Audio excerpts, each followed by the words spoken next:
There we go. We are live. Right? Hello. Yay. Anyone on Twitch? Let's see. Yes. Looks like it, yeah. Cool. Right. Hey, everybody, welcome to the Overdrawn Draft Pageant. Oh, I need to turn Eric up for the prime wrestling. For the intro voice. there. Yeah. You want me to hype up the crowd? Yeah, Eric, Get you want some to do Sunday, hype work Sunday, while we get Sundays in stuff there. ready? Yeah. All right. Here we go. Hey, everybody, welcome to the Overdrawn Pageant. Today we have 16 artists, right? Is that correct? Yeah. Sure. We have 16 artists coming at you from all over the globe. Mostly Sacramento, but all over the globe. And they are going to be pitted head-to-head in the ultimate drawing competition for the ages, brother. Oh, it's gonna be a bloodbath. If you don't like drawing, then you are in the wrong place, because this is the Overdrawn Death Pageant. Now, let me tell you how the rules work. The rules are going to be, if you've ever played the game, Champed Up on Jackbox.tv. Sponsored by Jackbox.tv. Hopefully, we would really love to be. No. I'm getting word from the producers. We are not sponsored by Jackbox.tv, and this is not like that game at all. Not at all. And they don't know we're doing this, and they don't need to. So no one snitched. Okay, that's gonna be a hot. That's gonna be a hot my bad. That's gonna be a hot my bad. We take it to our grave. If everyone just agrees to be real cool, Yeah. we'll get away with it. All right. Well, Cool. we're still warming up a few things for the show. We've got our artists kind of doodling on the side here, at least some of our digital artists. Out of our 16, there are digital traditionals. Some people did collage work, all sorts of stuff. So they're not all there, but you'll get to see all of the characters soon. There are 64 of them. Been plugging away to get things up here. It's going to be just a little longer. Sorry for the delay, but our artists are here to chat and get some stuff there. And yeah, with that, can I trust you, Rowdy Bunch, to hold down the fort for a moment? Yes. All right, so Milk we're it. going to be discussing where do babies come from? Start. So All over the globe. No one's actually told me, so I can't start. I thought it was like a gachapon. You like put a quarter in and you just... A gumball You machine. have to get several different types balls. of currency, and then you have to turn that currency into another currency, and then you can do a gacha with that. Well, when a mommy and a daddy love each other very much, they go out and they find a special stork. And that stork is the one that brings them their very special baby. But also Congratulations. blockchain. You learn how babies are made. It really is a miracle. Nature's beautiful. Yes, You my gotta son- shop around a People bit. just got it on, and you impregnated somebody 9 months later, and a giant hospital bill as well. You got a baby that you're stuck with. you mean to tell me Messed At- up. Holding pinkies with socks on in the bed isn't sex. No, you gotta Oh. wash your underwear together. Oh I shit. see. Yeah. I'm late.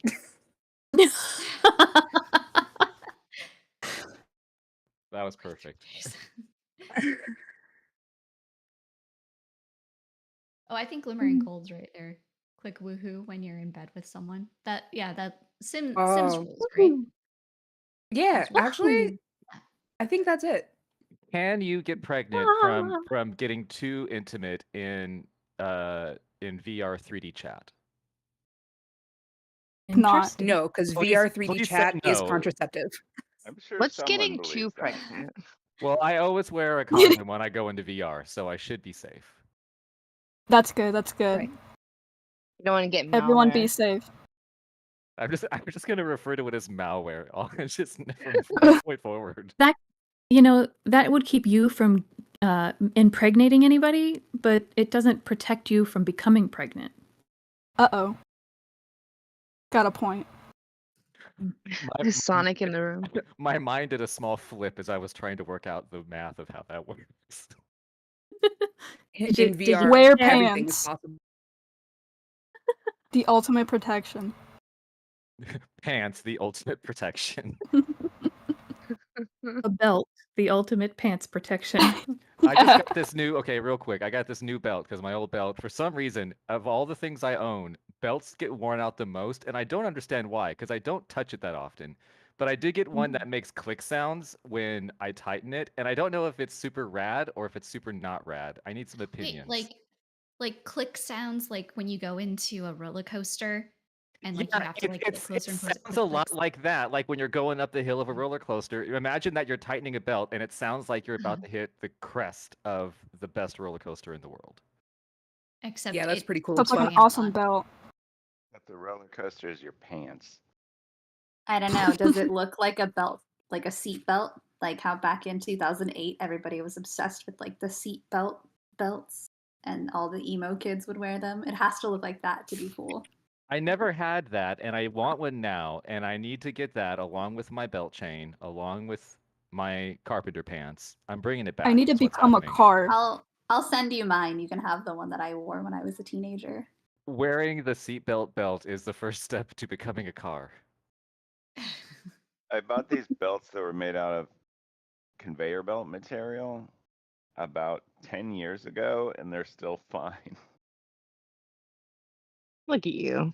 That's fantastic. Remember when we used to make every piece of clothing, including belts and wallets, out of duct tape? So let's just get back to that. The duct tape dresses. It gets so sticky. You know they still make those? Like that combination or that competition's still a thing for proms. And it's getting like way more elaborate. Oh Is my it Y'all like should check the out this AB year's winners. party or whatever? It's like anything but clothing, and you have to make your clothes out of like found objects. Glimmer and Gold in chat, Jeanco jeans. I know them. Does anyone know, does the Jeanco, the JNCO, does it stand for something, or is it just like a cool way of saying Jean Company? I think What's that that's answer? the company logo, but I will double check. It's a good thing they found out that jeans was their thing, because if they were called Jeanco and they didn't make jeans, I don't know how they would have done. They can't Well, make they would anything just else be now. working with jeans, like GENE, and then just like replace the J with the G. Yeah, but then they got into lawsuit issues because they would only hire people named Jean, which was pretty rough. I'm about to blow your mind. So Genco for Genco jeans is short for Judge No One, Choose One. That's what it means. Oh. They want you to choose jeans. Judge, no. I'm sorry. When I saw people wearing Jinko jeans, there was a judgment going on. Like that was a thing. Then by default, you're not allowed to wear Everybody them because you're about judging. fashion is definitely Yeah. judging. I know. They retroactively changed it to that because they were getting judged so much. They were just like, we have to do something about this. We're just getting judged. How do we build it into the brand? Oh my gosh. You can't judge us. If you judge us, you're the losers, not us. Don't make fun That of me jeans. It explains why all of their pockets say only God can judge me. Oof. And we brought it back to God. I do remember having a pair of, I mean, they weren't Jinko, but they were big jeans. And I just remember like in 1999, maybe 2000, they had a racing stripe down the side. And I don't think I've ever hit that high again since then. Like I think I've been chasing that dragon since 1999. All right, I'll tell you. I had a pair of Jinko style jeans, but they weren't Jinko and they weren't jeans. They were camo and had glitter. Were they pink? No, they weren't. Well, the glitter had a little bit of pink in it, but like Was the camo didn't. was the pink all over, or was it like splotches of pink? It was in the glitter, and the pants were covered in glitter. It's Did just it? like regular green camo. Yeah, but Okay. I with think like that style's the gonna come tight back, top and the honestly. wide bell bottom things going on. That's Yeah. a pair of fatigues you wear to the most important war ever, the fashion war. Mhm. Oh yeah, Mm. yeah.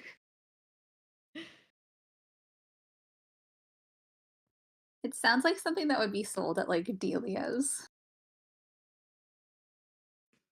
Are you cannot writing a tell you. movie review up there? I'm just watching them go. Samantha, I take Ape County very seriously. Please don't cross over to Ape County unless you're ready to talk about apes. I'm taking this.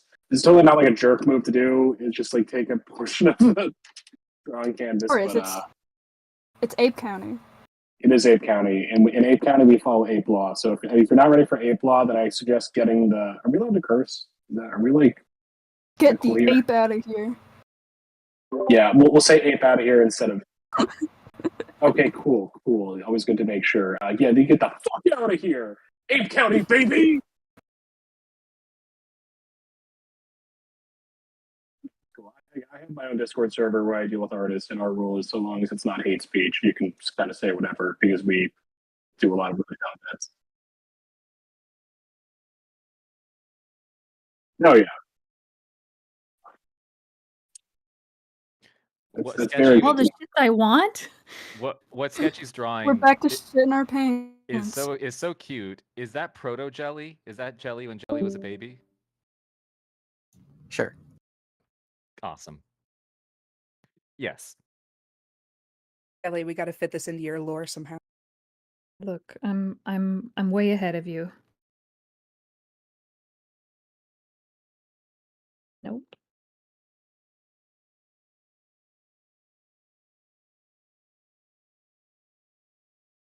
Stupid Remote says, Brian, do your best King Kong impression. Hi, the name's Kong. I'm king around here. Is that? That's how I remember it. Saying that. Wait, I don't know I if you just can watched just it a stream the couple movie weeks like ago. this on That's Twitch. exactly it. Okay, honestly, the first King Kong movie I think is one of the greatest movies ever made. I think it's tragic that there are deeply racist elements to it, but that there is sort of like an interesting the fact that like in the 1930s there was a film that is on some level trying to examine racial tendencies and that idea, whether or not it's intended or not, because obviously King Kong is enslaved and brought to New York. That metaphor is always a little bit sort of like people placing onto it, but it is still interesting. Whereas like I think it's more interesting the fact that there was a tribal village who is kind of in like correct, like they are kind of right. Sorry, that these are I like movies and I like apes a lot. But I am King Kong. I will kill you. Is that a good impression? Real good. Sounds just like him. I love Ape Movie. I made my girlfriend watch all the Planet of the Apes movies with me. We called it Ape Vember. We didn't choose for April. No, we went for Ape Vember. Right. Let me tell you, want to have a good time? Those Planet of the Apes movies, fucking great. It's really good. No shave ape Vimber is what you aim for at the end of the year. I had a friend who decided he was going to watch all of the original Planet of the Apes movies in a row. And so he just got a chair and piled snacks around it and just watched all of them in the row and only got up to like change the tape. That's when shitting your pants and or the floor is. Yeah, and I was like, well, what happened if you had to That's- go to the bathroom? He's like, oh, it just wore Depends. And I'm like, well, what if your Depends got full? He's like, I just throw them out the window. They got an answer to everything. Foolproof Like plan. today. Apparently, there was a window by his chair. You know, That is the these incorrect. are all actually like aside from like the second Planet of the Apes and the Tim Burton movie, which even then that Tim Burton movie's man, it has like a love thing between an ape and a woman. That's it's really good. Sorry, my girlfriend is looking at me because I started screaming like an ape, and How she much was. do you love apes? I mean, I love them as beautiful creatures, but I would never procreate with them because I know that that's wrong. That's just me. Maybe you guys believe other things, but I don't know what they're Also, teaching I've me. been muted for the sex, stream. indeed. Super cool. Milka's just been silently screaming at chat this entire time. Yeah, I've been accosting all our viewers, and they couldn't hear any of it. No, I'm glad I didn't say anything witty. It's all you guys. We're getting so geared to start. Thanks for hanging out. I just got to get the things right on screen. But yeah, you keep talking about how you're definitely not going to do things with monkeys. Apes, actually. It's a different animal. Yeah, I'm sorry, Milk. Apes. Jesus Christ. Yeah, I know it's okay. Listen, people make. Wasn't mistakes. here for that part. Don't go ape on them, all right?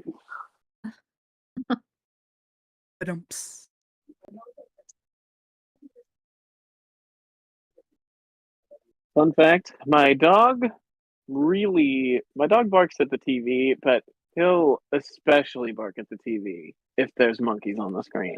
He hates monkeys. What about apes? Yeah, what How about do you apes? feel about apes? Yeah.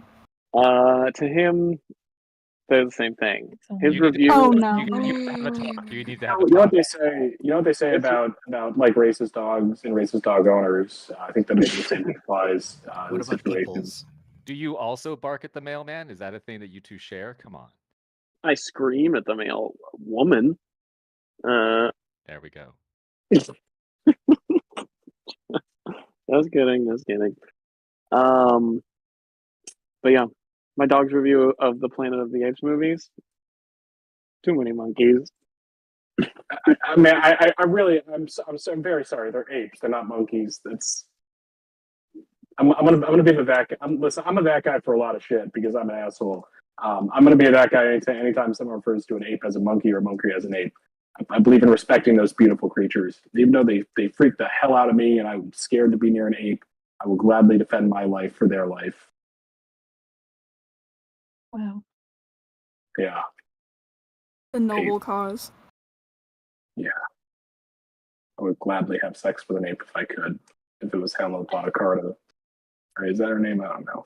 But wait, like And now- 5 seconds ago, you just said you would not have knew sex it. with an It's ape. people to be able to change. People Hold on, change. hold on. Okay, And when now we people close change- the stream. All the Number work 2. Milk has put up is done.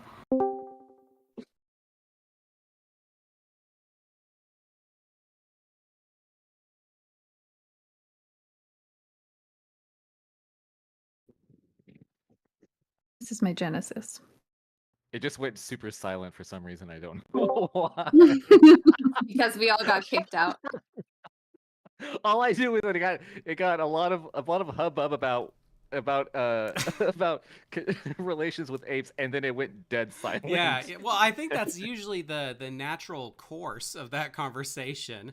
I'd say so. I would be almost worried if the opposite happened, you know? It's just the full story arc. Yes, I don't regret anything that I've said. I just Good. want to make that clear. Never live in regrets.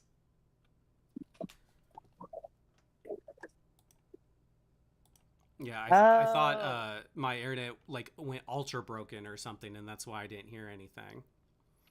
Okay, so I figured out why I couldn't get into Magma. Mhm. We forgot to pay our internet. Oh shit. Oh dear. Yeah, it'll do that. That'll do it. And then you don't have the internet to give you your reminders. Exactly. So I guess my iPad like connected to my phone as like an automatic hotspot, but it wasn't doing anything. I got kicked out of chat, and I was just like, "What the fuck?" Well, I'm And gonna go then, ahead yeah. and I'll save all the magma we have, but I'm gonna start a new one for us. So everyone prepare Put it in the Louvre. for that.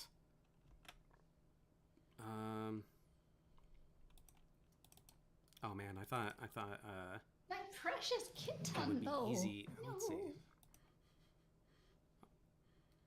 Oh, the cat with the roses is literally so cute. What the hell? Adorable. Yes. Yeah, all I of was everything wondering who on did here that is one. amazing. The apes are great. The Among Thank Uses you. are great. The the cats are great. I I love just the horse. want to take a moment as Yeah. representative from Ape County. Thank you very much for No acknowledging worries. that we are in fact a place, that we are a people. So Ape County is very thankful for you. The word poop. Love yeah, it. that a work of art. All right, y'all ready? It's about to clear. Boop. Okay, you'll just need new layers. You'll be good to get back in there. All right, just small, more technical work. Y'all should have seen it. I had to move my mic a little bit, and my mic arm came out, and I was like, I'll just use the arm as a prop, and I was like basically using my desk as a jungle gym, and like crying out, Frankie Lord, help me! And they're just sitting here helpless because I am truly my own bane of existence. So. Aren't we all? Yeah, Rip in pieces. literally every means, physical, spiritual, emotional is coming against me. But as soon as I get this up, y'all are in for the most kick-ass thing. I absolutely promise. I've gotten to see all the art, and it's incredible. And I'm bummed that it can't be up just yet, but you get the live sketching for some of our artists. So yeah.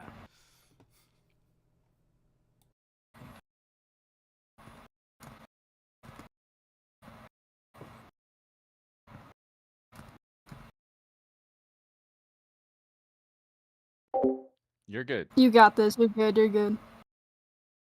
You're doing such a great job, by the way. You need to treat yourself after this, like seriously. All right, can we I do a know what to little treat. mini version of the competition in the magma right now? Ooh. Ooh. That's an Would that idea. be fun? Do we think that would be fun? You know what? That's such a great idea. That's I a made good the idea. example prompt that Artie did, but I think y'all should take a stab at it just so you have a prompt. Unless, Eric, did you have one in mind already? I A don't stab at it. have one in mind. Okay. I mean, obviously, the first thing I can think of is, the Apes, veteran no. of the ape lovers. Yeah, Wow. okay. Well, we'll offer two since there's two magmas. On the left, do the veteran or the champion of ape lovers. Remember TOS. And on the right, do the champion of neon pharmaceuticals. Ooh. All right, there you go. I'll make sure that these canvases are switching back and forth, and I'll get the audience a prep of how it's shaping up. So, all right. What was the left side again? The left is ape lovers. Maybe we can put text in there. I'll do that.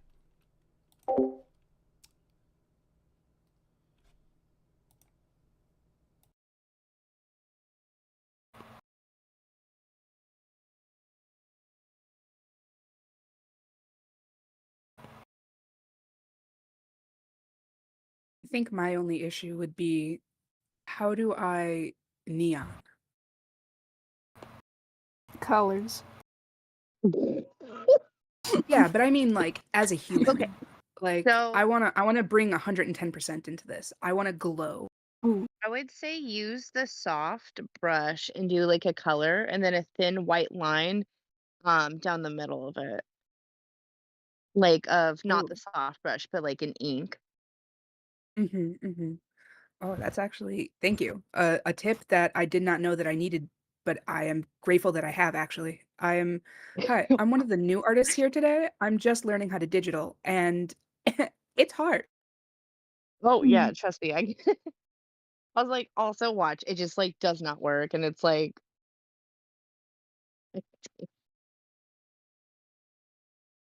I'm not I really recently even an learned. artist, but somehow I'm here anyway. Same. We're happy to What? have you. And you know, that's good Subjective, for you it. guys. We're happy to have y'all. Yeah. I only became an artist this year.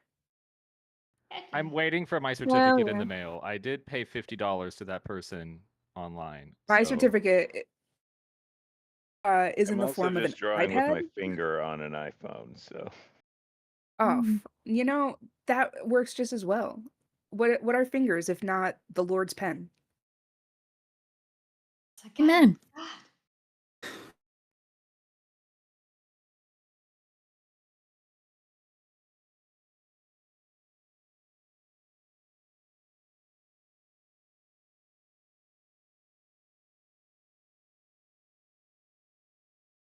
There were two things that I wanted to be when I was a child. One of them was to be Uncle Joey from Full House, and Oh. the other one was to be Superboy. And I couldn't do either of those things necessarily because conceptually they didn't work. But I did try drawing Superboy for the good part of 3 years in my adolescence, and I'm talking about '90s Superboy. If you know what I'm talking about, I'm talking about leather jacket Superboy. That's a good Superboy. That's a good look. That was my style guide. What I wanted to be was the leather jacket and everything skin tight and a belt for no reason beneath it.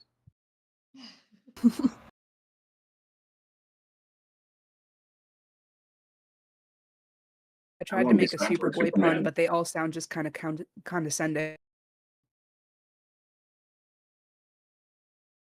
I Are you a was big just Superman trying guy to or be just able fan of to that? just draw something out like a bunch of people are already doing on here. But What? it takes a while. This is Frosty definitely Octopus in chat said something I think that we should all take a notice of and, just really think on it for a bit. Mayonnaise is the sauce of the aristocrat. And I'd like to bring attention to that. I thought it was the Sauce of the aristocrat. Now, why? Oh, Is it why? because it's a like wonderful instrument. rich people stop getting like flavor on things because only the poor did that because you only seasoned spoiled meat type thing, or I don't Now, eat mayonnaise, but I do eat Miracle Whip. Does that make me an outlier? it makes you a bad Illegal. person. Yeah. Oh, Aristocrat. gosh. I'll tell you what, Aristocrat. Miracle Whip. I've recently had Miracle Whip at my family's house, and there's always been a big debate at my family's house: is Miracle Whip or mayonnaise better? And I was like, normally Mayonnaise. I don't have a dog in the fight, but I went home and I was like, you know what? I'm gonna try a ham sandwich with some Miracle Whip, and I bit into that ham sandwich, and it was fucking disgusting. Right? Frankie Give will it hear. give it to me. I will eat it. Miracle Whip is Okay. sweeter, and mayonnaise is kind of more savory. Look, Oh, I You can't yeah. can y'all. eat Miracle Whip thought, with like- dessert foods, so. I can't go back in time and stop my parents from abusing me with food. Okay, we got Miracle Whip, and that's what we got.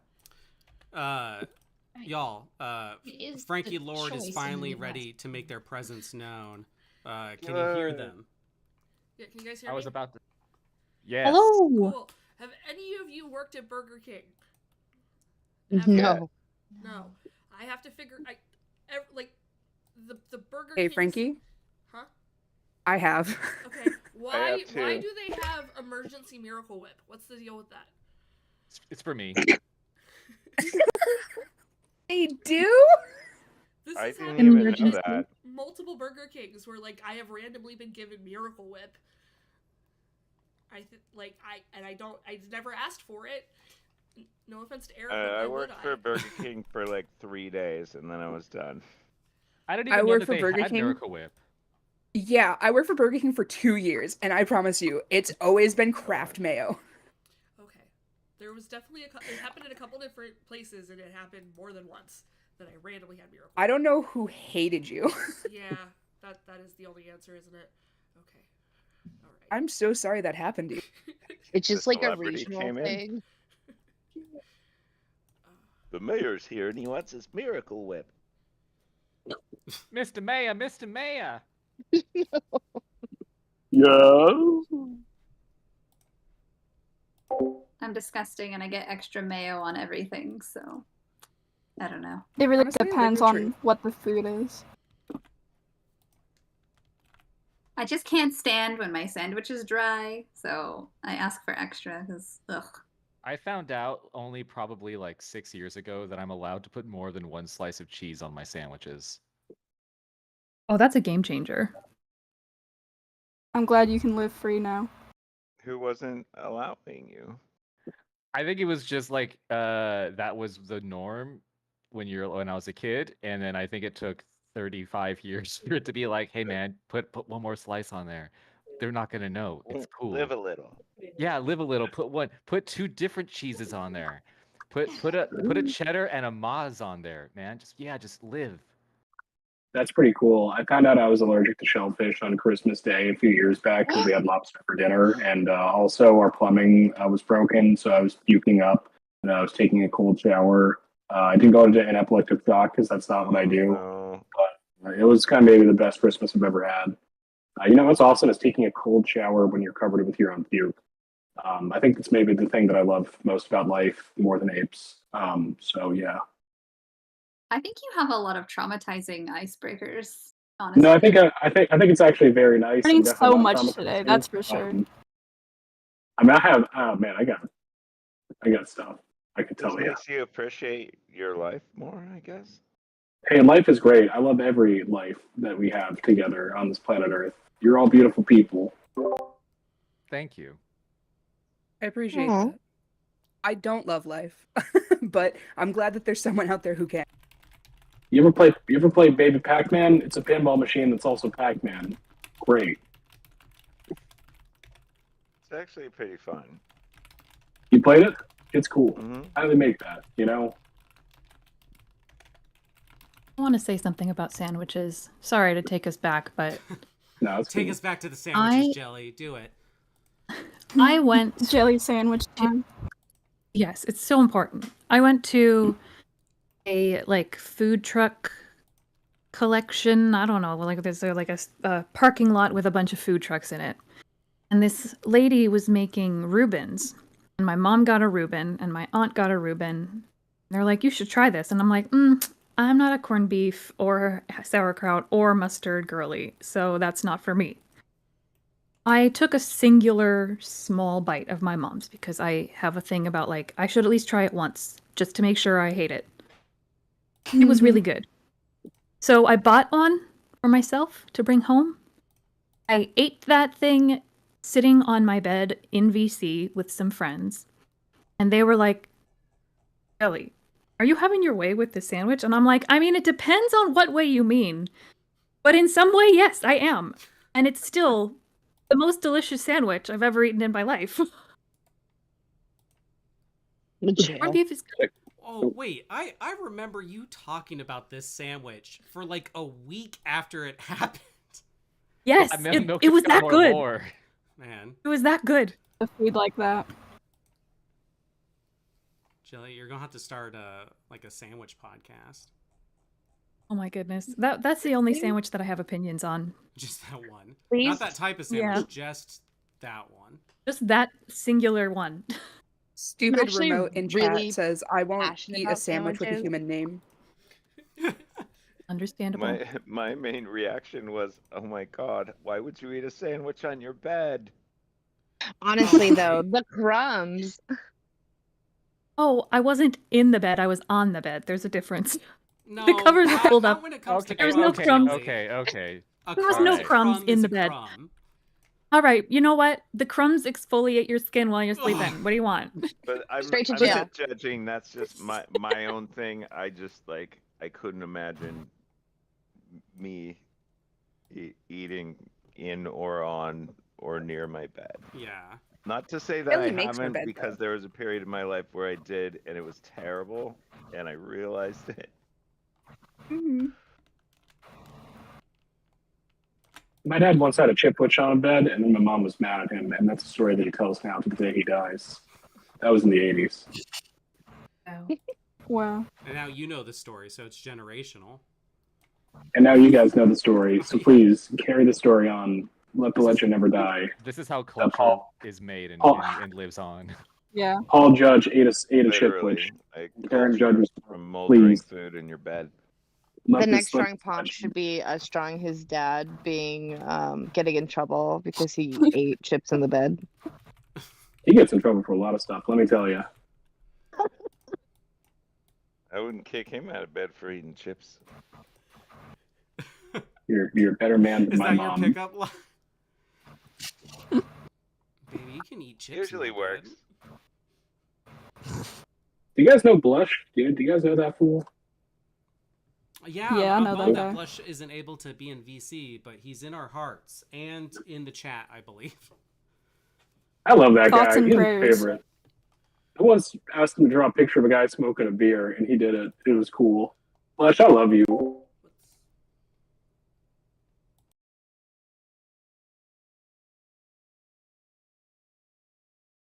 Oh yeah. Okay. We had a moment of silence just to appreciate Blush. That was for Blush. Yeah. Blush. That was Oh, by the way, specific. Blush, I know that you are listening because I know exactly where the fuck you are. Tell me when we're going to go to Universal Studios because I need to know. Thank you. I'm silent because I'm just looking at all the cool drawings. Oh, just you wait. Just you wait. Okay, yeah, we already got to it. Right where it was. Okay, yes. This right side's taking me back to the one time I went to a rave. Just you wait. Is what Around everyone looked 7 p.m., you're gonna see some really Oh. great drawings. No. We're so close.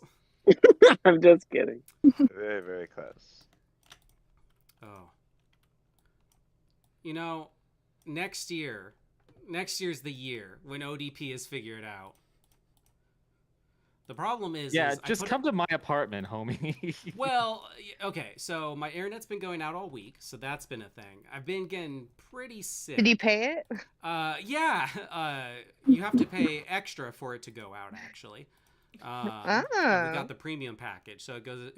The thing is our internet's usually pretty good. It's just the past 3 days it's been going out. So like right now, I'm connected to my home Ethernet. And my cell phone is plugged into my computer as a tether. I'm literally connected to both. Quick question about your internet. Have you seen the new Planet of the Apes movie, Kingdom of the Planet of the Apes? Yeah, can you stream that right now, Milk? Do Yeah, it now. Yeah, can you explain that? I mean, I've already Isn't seen that it, what but I we're think here everyone for? here. Just draw I think it. so, yeah.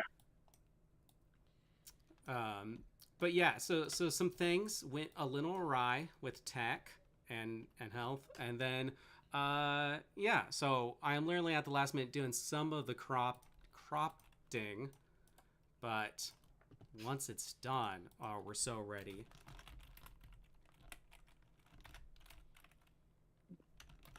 You don't know how close we are to just killing each other with know. art. I'm so I was hungry, going to Milk. kind of get it going and like catch up, but I realized the first round already has one I just haven't cropped it yet. Peachy says the volume's low on you. Oh, It's Sunday, so don't even trip. Frankie and I might be low. We might have to yell. We're max capacity. I wonder, is there a way to go beyond? I've got to be Ultra allowed. instinct. Yeah. Come on, OBS. Don't fail me. OBS, I did the recent update, and I tried to stream Hades 2 for the fun of it, and good lord, I never had so many dropped frames in my life. Hello. Did this fix it? Oh, I see. Wow. There we go. I don't know if this is actually doing anything, but a number is higher. Is that good for you, Peachy? All right. So close, y'all. It won't be 7 p.m. because at 8 p.m. is another stab show, so I have to be done. Yeah. The speed round. Yeah, yeah. We're about to speed run this. You get 1 second to vote for everyone. The way it will go is each vote will only be a minute. So once we start voting, y'all be ready. Right. Yes. You've gotten so much time to prepare.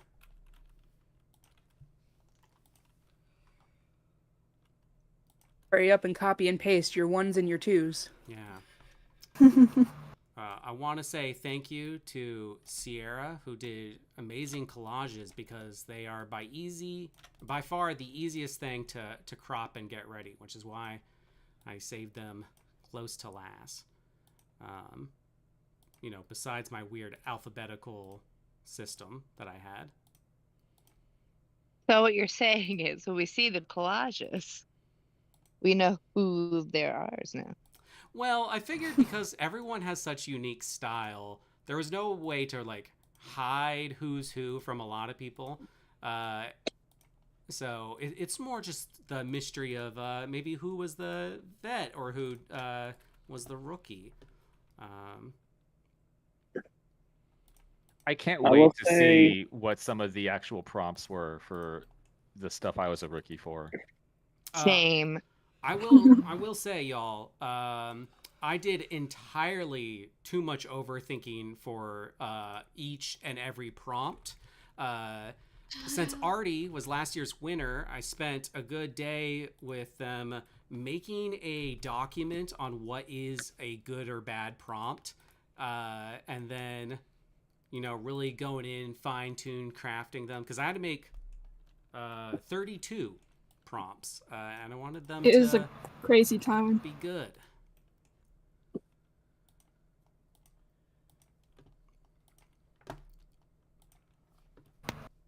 How are y'all feeling about your little mini challenges on the screen? Pretty I'm good. feeling fantastic. It's pretty obvious that I'm the winner of both categories, and It's true. there's just no question here. I don't know. I think I drew the ape lover. Like I was paying attention this whole time. I can only draw a semi-cartoon version of myself, so that's what I did. I just had fun. That's I mean, the I'm most circling. Yeah, me too. I'm circling my ape lover right now, and I'm pretty sure we can all agree this one takes the cake, Hold folks. on, I'm on Neon Pharmaceuticals. Let's switch you back to the ape lovers. All right, eight lovers. Give There them a we big go, circle yeah. right now. I think we can all agree this one takes the cake above, whatever the hell this is. Is that a culturally agreed upon stereotype of koalas? I It's an think you mean ape, actually. Don't we all know fucking that start. Koalas are an an ape.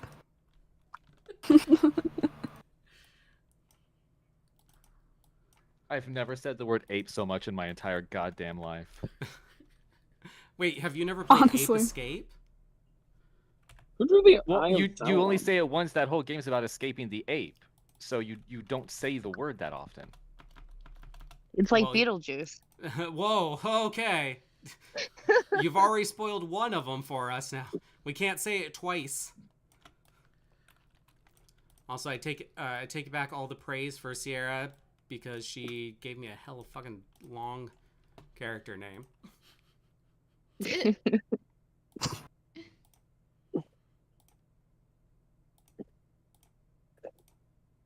Now, the prompt was Neon Pharmaceuticals, and somebody over here drew the Eye of Sauron. I don't see Because where he's is the there a cure to question. all. Yeah, that seems normal to me. It's not the Eye of Sauron. Well, it's becoming. Also, I imagine with all the gases in his big old eye, Neon has to be one of them. That's fair. Very clearly a Cyclops skull. Shows what you know. I got stuck on the mayonnaise conversation, so The QP. I love it. I think my Wi-Fi might be down, so I'm not seeing the actual live stream. Is everything going good on the stream itself? Can someone Looks confirm? fine to me. And you're seeing Yeah. the apes and not the Neon Pharmaceuticals on the stream? Yeah. Right. Cool. Okay, yeah. So I can see the preview in my OBS, but the actual like live feed I have on my iPad, which is unfortunately not also plugged into my phone. So I was worried something might be frozen there. You know what though? For the sake of let's go back to the Neon since everyone's talking about it. There y'all go.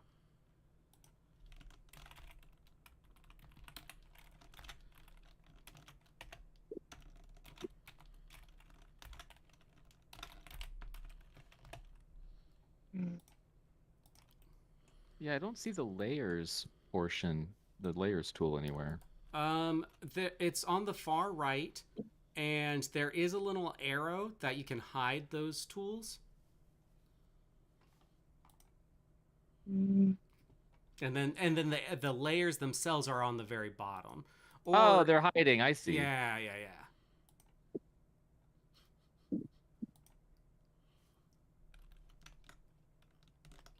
Oh man, I forgot letters for a second. It happens. Yeah, it surely do. It do be happening. It happened to me once. Which letters did you forget?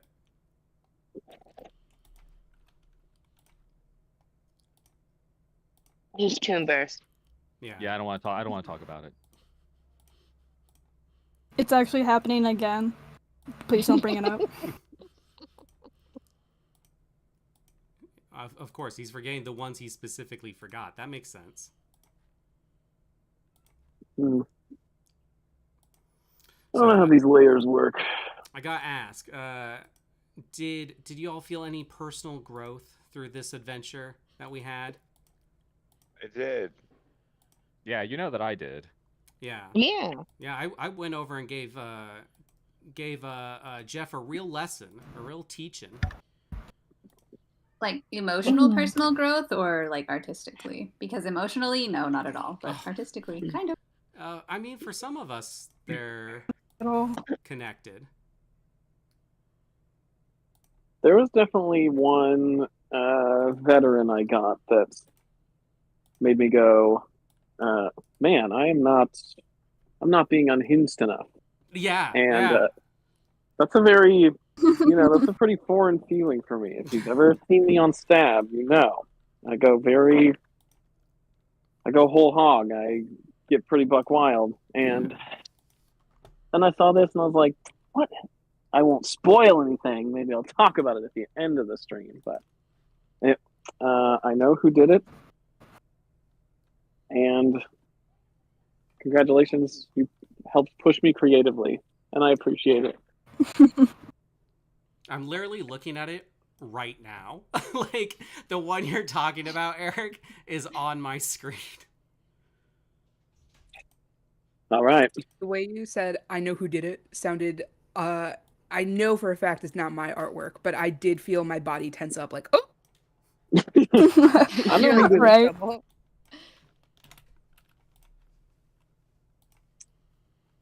It was a person who's received a compliment from Milk. A hint. Oh, is this the Eric Riddle hour? That's right. If you The want Riddler. to know who inspired my drawing, you must listen You must and solve stop my riddles yee-hawing. 3. Oh, I've started solving, yeah. I was going to say and stop yee-hawing. A lot of classic, people... problem when you're trying to solve riddles. You just have too much yeehaws. Oh. Can everybody stop yee-hawing? I always go too full much. cowboy. I'm mode. trying to solve this riddle. Yee-haw!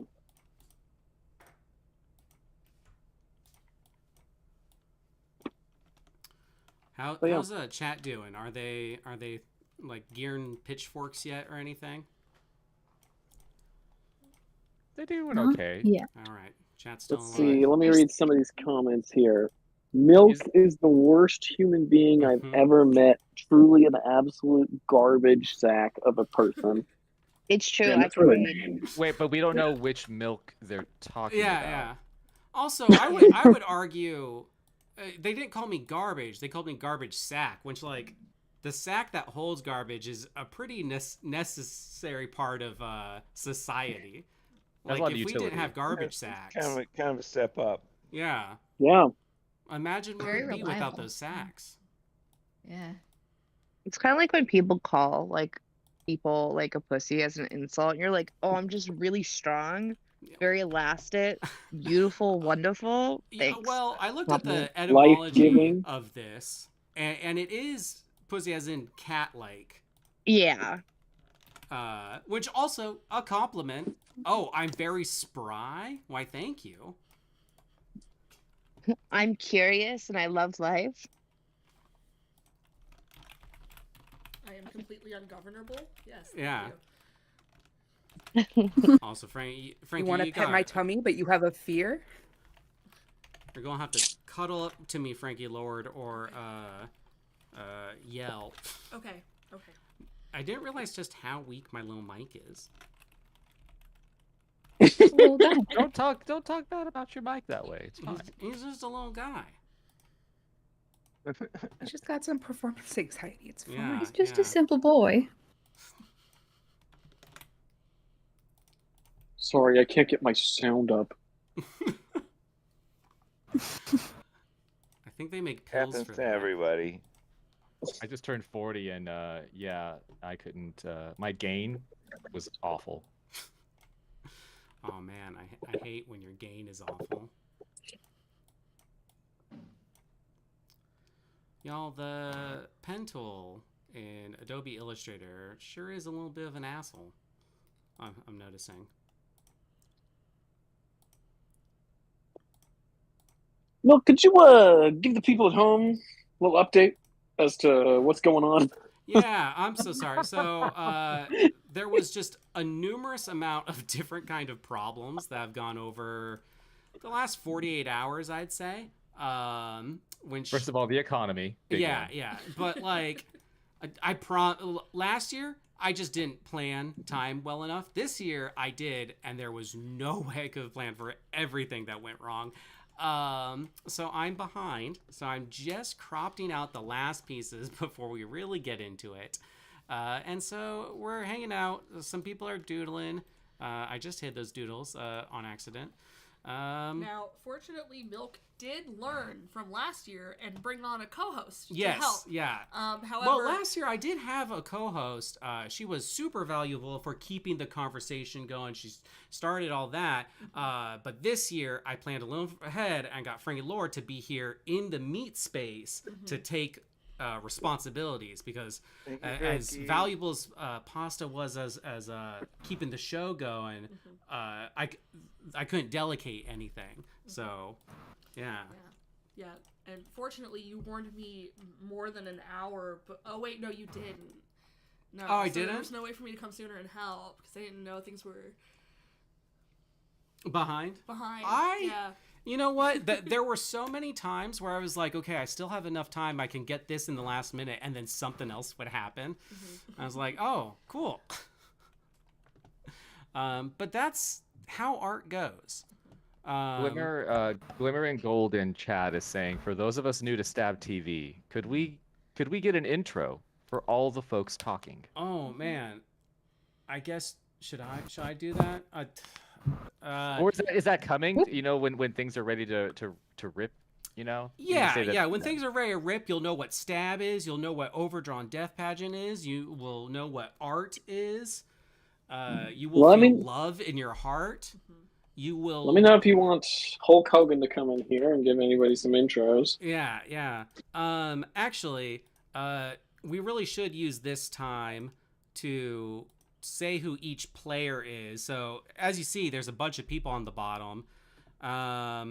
Starting with Jess. Y'all want to... I lost words.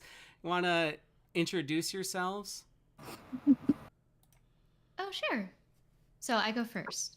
Mm-hmm. Okay. Hello, everybody. Welcome in chat. My name's Jess. I also go by Jenga here on Twitch. I am a artist and a streamer, and I do cute things and quirky things and I shouldn't have been first. What else am I supposed to say? Well, since Hobbies. this, tell us a little bit about your art style, at least.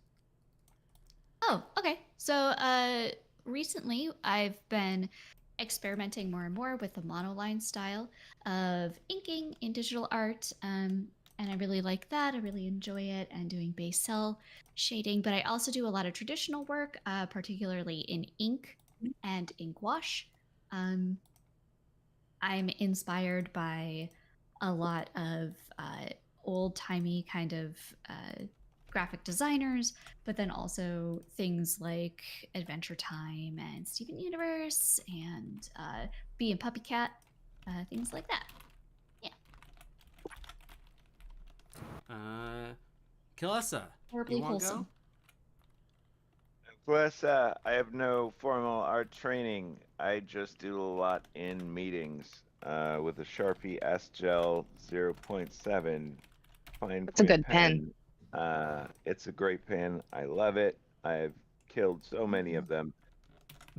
But From using, not just like breaking them in half or anything. Oh yeah, just drained them. I will draw forever with no planning whatsoever, and I think, I don't know, I always kind of wish that I could take an ink pen and draw like Ralph Steadman or Chris Sherry or something like that, but I definitely can't. But I think I've developed a style. I'm not sure how to describe it.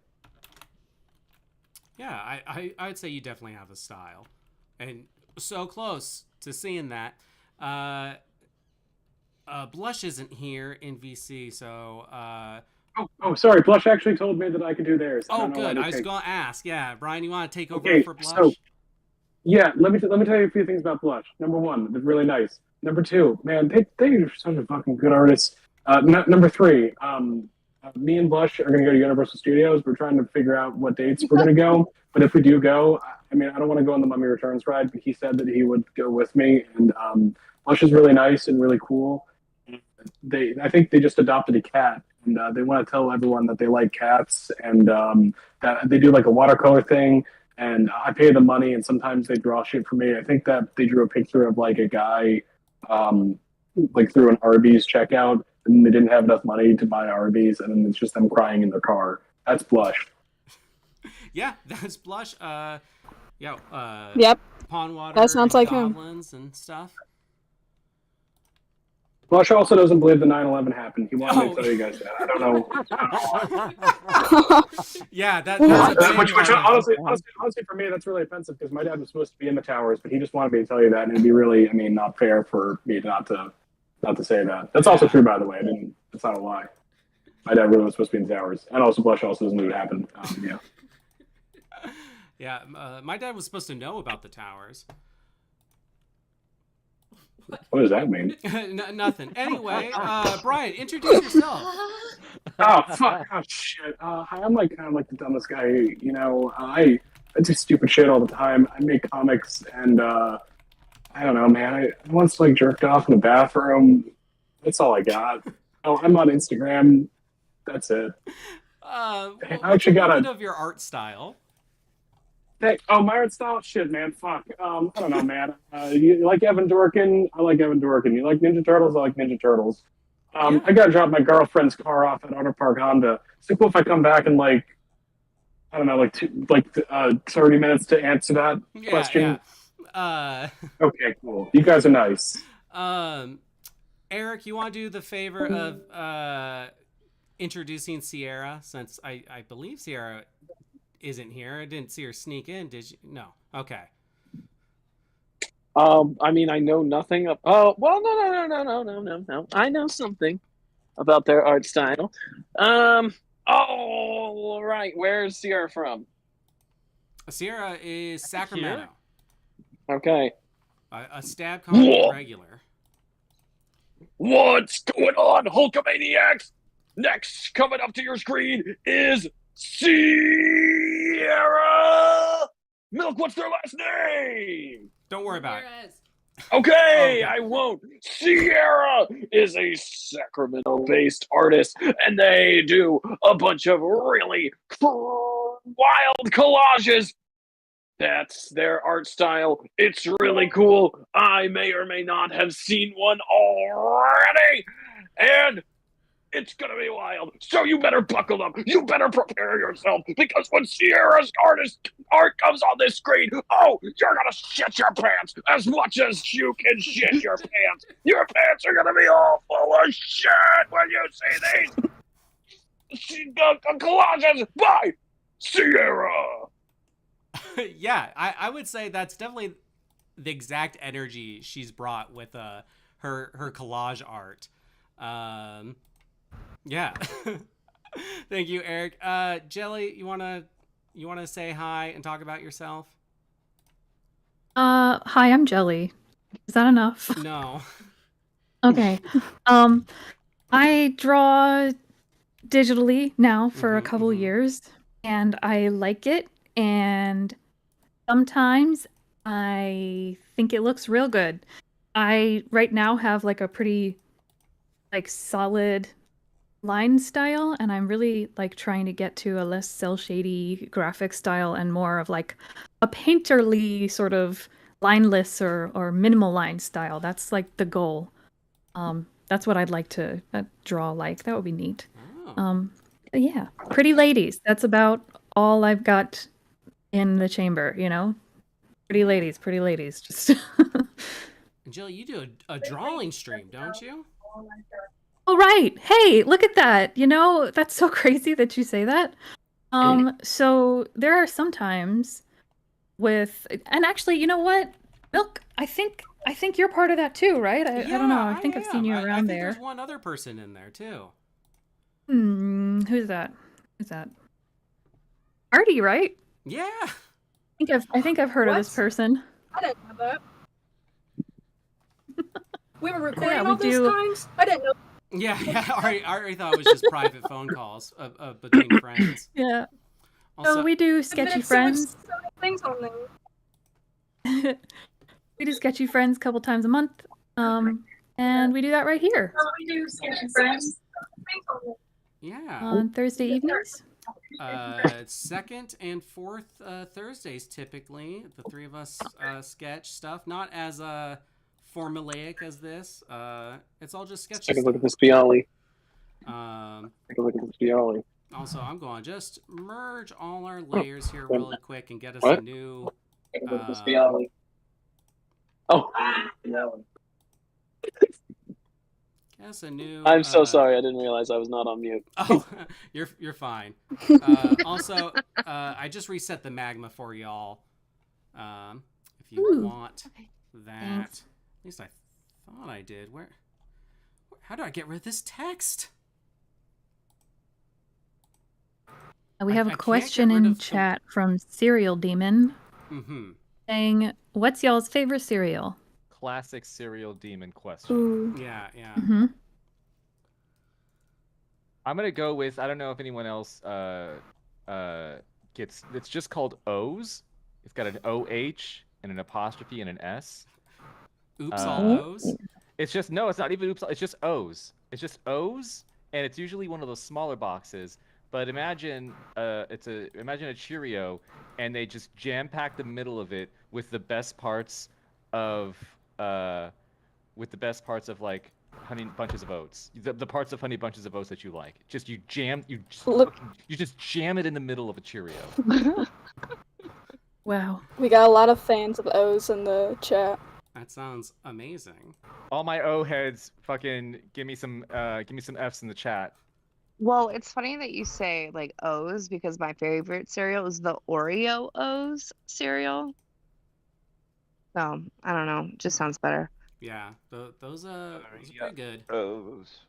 Have y'all seen the new Trix abomination, like the stuffed Trix cereal? Is that the one that has the goo inside? Yeah. This is all new to me. The Ugh, what? Yeah, there's Trix cereal that is like your traditional like cereal kind of, I don't know, chunk, but then it is also full of like cream. I don't like the way you said cream. First of all, Well, I know, it it's made like, me think. I was like, I guess this is the trick that isn't for kids. Like, I was about to say when Pizzagate Whoa. learns that the cereal for kids is full of yeah. goo. TOS. Trix is trash. It's Pete. I agree with you. Wow. I like to take Wrong. ban Pete. I like to take peanut Get butter him outta crunch and mix it with Cocoa Puffs. And you Ooh. probably think it'd be quicker to get Reese's, but it's not the same. It's way better. Yeah, gotta have the puffs. All right. Gotta have my puffs. Going down the line, we also have Sketchy by Nature. I believe he didn't get to come in the voice chat. Oh, you are here. Yes, I am. Yeah, go ahead and introduce yourself, Sketchy. Hello, I'm Sketchy. I do art and other random creative things. I don't. Yeah, there you go. I do a very graphic hardline style. Yeah, very, very beautiful stuff. Zach is not here, but I'll go ahead and say Zach is a pretty incredible digital artist. They do a lot of like fantasy stuff. I'd say like a lot of D&D sort of related things. They are part of a sticker club on Patreon. Pretty cool stuff. You'll see in the promos. And then I'll jump straight to Peachy, who another incredible digital artist, very skilled at drawing sexy people. And I'll say those are here. As a warning, I want to warn anyways, there are some depictions of spiders in some characters here. I know that can be pretty hard for some people. But Peachy managed to do such a good job with this character that my friend who is afraid of spiders saw it and they're like, oh no, that's actually, yeah. So, have an open mind, an open heart, an open arousal. Jeff, do you want to introduce yourself? My name is Jeff. I am not an artist. No, start over. Okay, my name's Jeff, and I am the greatest artist that God has gifted to this planet. No, I don't have any sort of consistent art thing I do. I do mostly comedy, sketch writing, out of the Stab Comedy Theater. I do a lot of podcasts and a lot of different funny stuff in Sacramento. But I've always liked just doing doodles. Years ago, my infatuation was like webcomics for years and years and years, and I always wanted to like be part of that community. So I tried to make my own, like over a decade ago now, like almost a decade and a half ago. I have no real style. I really liked this because I do well with given a prompt and figuring it out from there. A lot of people have expressed that having the prompt to work out has been helpful for like. I really appreciated that. That was so. It makes inspiring. it like puzzle. Like it makes it like I was able to treat it the way that I treat like stab prompts or other things where I have to kind of work to something, and I need some rules. My brain needs rules. So I really had a good time trying to make things. Well, I'm glad. With people saying that, it's made me think it'd be a little bit of a project to do at some other point, but I was thinking maybe for the Stab Discord server, !Discord if you want the link in chat, of making a bot that will post some drawing prompts, like post one a week in the Sketchy Friends channel. That would be so good. Yeah, that would be rad. Actually, drawing. I was talking to Danielle earlier, the love of my life, about, hey, write up like 30 of these similar prompts that we got for ODP2, put them in a little bowl, and let me just pull one once a week and have something to kind of work on. Yeah, so maybe I'll talk to Danielle and she can help me with actual list for the bot then, so everyone can have access to that. She would enjoy that, yes. So yeah, you know, I don't know how long it'll take. I do have a bot that would do it, so at least that's figured out. But I like to make these prompts pretty good.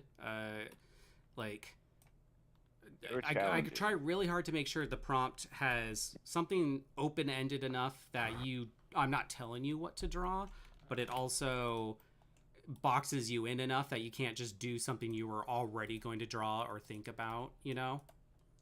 And you did that really well. Well, thank you. I had lots of help, both preparing and writing these. Frankie helped me write them, and a few other people, and already helped before it was all started.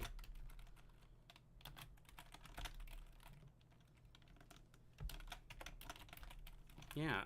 Okay. Going down the list. I'll say pro for just for a moment since I'm typing something. I'll get mixed up.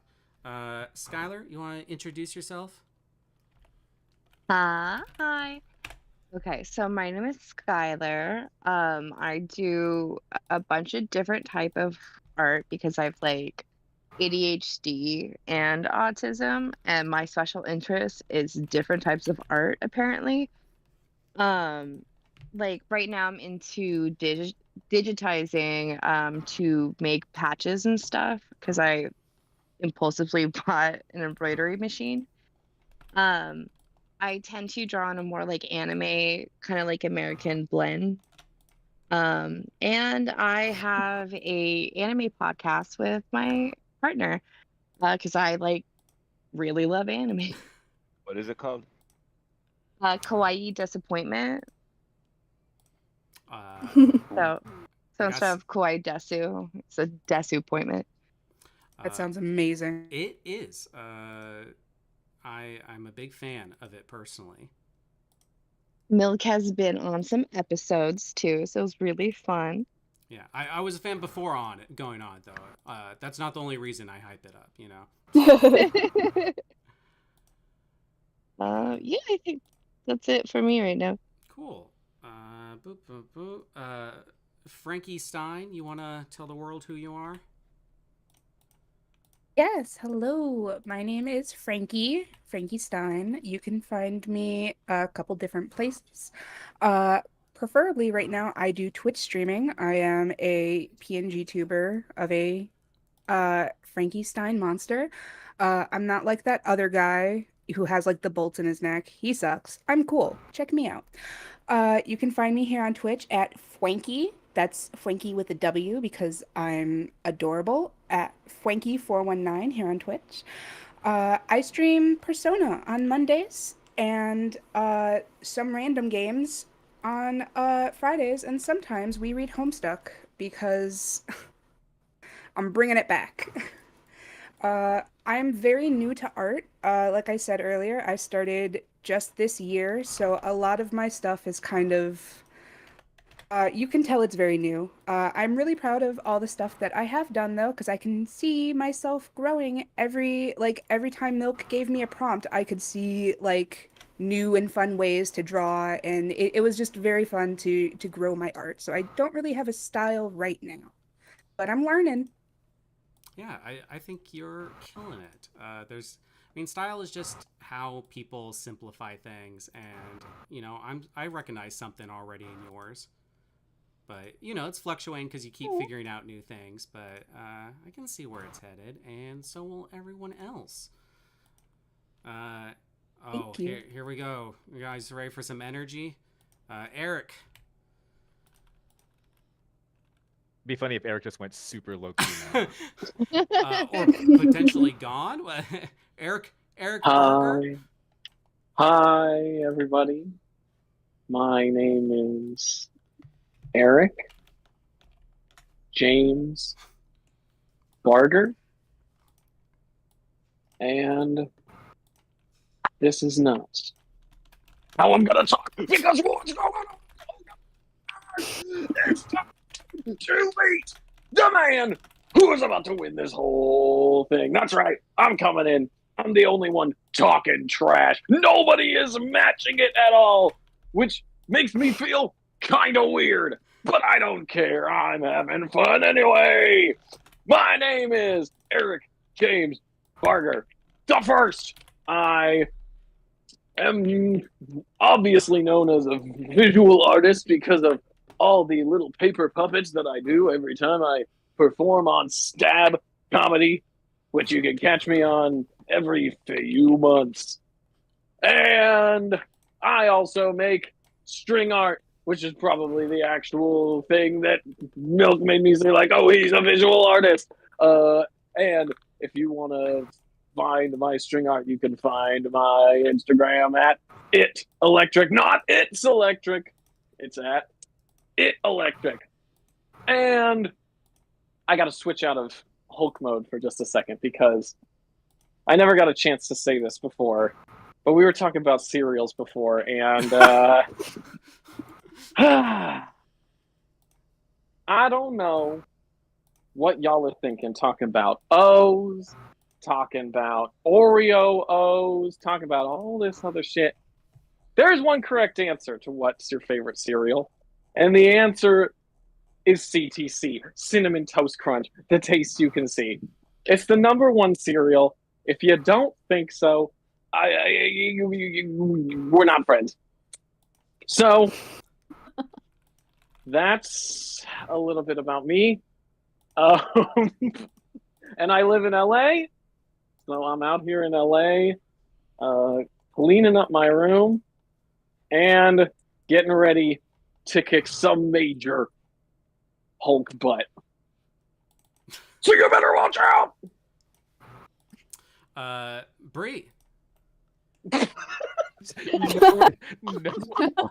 Anyway, Yeah. I Needs couldn't no add comment. anything to there. I Sure. was like, if I just say another That's great. sentence, it will be pebbles upon a king. Like, I couldn't add to it. That's right. It would be Pebbles on a King. Yeah. Pebbles on a king. I love Pebbles on a king. that classic saying. Love it. So I'm Bree, and I have illustrated a few children's books, and I'm working on a couple more, and I am also working on a tarot deck. So I've been kind of neglecting posting on Instagram because of that. Oh my but, god, are we all working on tarot decks? Me, yeah, I am. I need to see Sorry. yours. Sorry. Am I about to buy everyone's tarot deck? I hope so. And I've been told that my style is like a mix between Tim Burton and Dr. Seuss. So I will leave that up to people to decide if that's true or not. Oh, that's a good way to put it. Sounds I'm amazing. excited about all I was gonna these say. tarot decks, though. I've Post it seen on the chat. a few snippets of Jess's. I'll have to make sure that the Stab Instagram shares some of these when they're ready, so all our followers can check them out and get them. All right. One more person before last year's champ. Purple Sphinx is a mostly traditional artist. Lots of vibrant colors. They are in Spain. Just an absolute like eye candy of just hard shapes, brightest colors you can imagine, and they even do an entire comic like this called Lion Eats the Sun on Webtoons. It's unlike anything you've seen, I guarantee it. So that's Purple Sphinx, aka Veronica, the little rainbow face kind of in the middle. But with that, I'll hand it over to the king, Artie. Hi, hello. I go by Artie, and I did in fact win last year. I think my internet went out. There we go. Hi, hello. Hopefully that doesn't happen too much. But yeah, I'm Artie. I got to win last year. That's so exciting. And I plan on winning this year. But you know, we got a lot of cool people here. So maybe one of them can steal it from me. As said earlier, I can be found on Sketchy Friends, which apparently streams. I did not know that. That is news to me. Yeah. But yeah, we have fun over there. We do little doodly things, have a bunch of fun. You can find me also on things like Instagram, Tumblr, I guess Twitter, though I post a little rarely on there. I like to draw furries, I like to draw gay people, and I like combining the two the most. Oh, so not just straight furries and human gay people. No, I don't do those. You cannot find them here. I'm also here to specifically beat up Blush. He's talking smack, I see him. Oh, is Blush in chat smacking away? He is. He doesn't know what he's talking about, though. Alright. I'm here to kick specifically his ass. I think that's our entire roster. I didn't miss anyone, did I? No secret player. Went by. Unless you're going to introduce yourself, Mel. Oh, I guess I should. My name is Milk Surface. I do a lot of things here at Stab, but I do mostly visual stuff, including art. So I do the drawing stream and some backgrounds and stuff like that. And I have a big passion for character design and what can go into that and how it just all comes about. And so playing Jackbox's Champed Up is super fun, but I was like, unrelated to the show, unrelated. Oh yeah, unrelated to this. But I was like, yeah, that's super cool. And then I had an idea of some rules for a drawing game that is definitely not exactly like that, except each artist has an entire week to do their character in any medium they want, and not just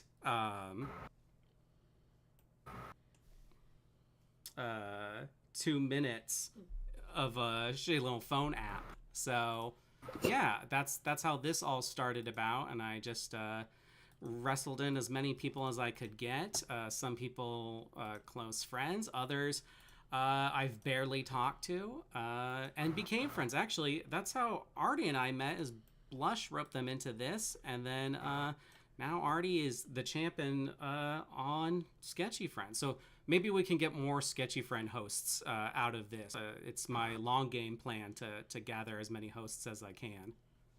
Yeah, if you win, you get roped in. I didn't know that was in the contract. And then, yeah, Frankie Lord, you want to get real close and introduce yourself? Yeah, hi, I'm Frankie. And then I did the first Overdrawn. Yeah. And I did okay.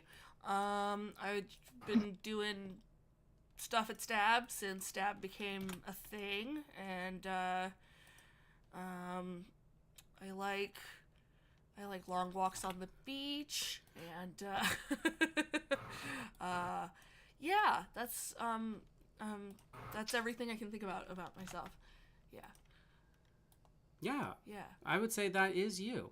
As much as I know you, I think you did pretty dang good the last one. Yeah. So that is our players, our hosts. Now it's so long into this, you might be wondering what is all this. While I just fucking sit here and mess with the pen tool and copy pasting, and somehow still not done, but so close. And in fact, we'll get started, because what I'm going to do is have Frankie Lord rearrange some of the matchups real fast so we can get one started. Okay. As I look and tell them this. So if they just put any matchup first that is ready, we'll get started in just a second here. That boots up. So I'm going to explain what this is. So Overdrawn Death Pageant, essentially, I get all the artists, and then one on the very start of the competition, I send them each a unique prompt. The prompt is something like Neon Pharmaceuticals. It's a little bit of a direction, but also pretty open-ended. It's up for them to draw a character of their whimsy and magic, or collage or sculpt or whatever. It doesn't have to be drawing. And then I take that character who, is trying to compete for the title, Neon Pharmaceuticals. The prompt is the title. So that character should embody it. It should be the champion of Neon Pharmaceuticals. So I take that character, Then I send it to another artist, and then the other artist doesn't know the title prompt. However, they're trying to guess the title prompt and make a character that can compete for it, so that you, the audience, might vote for it instead of the character designed while seeing the title.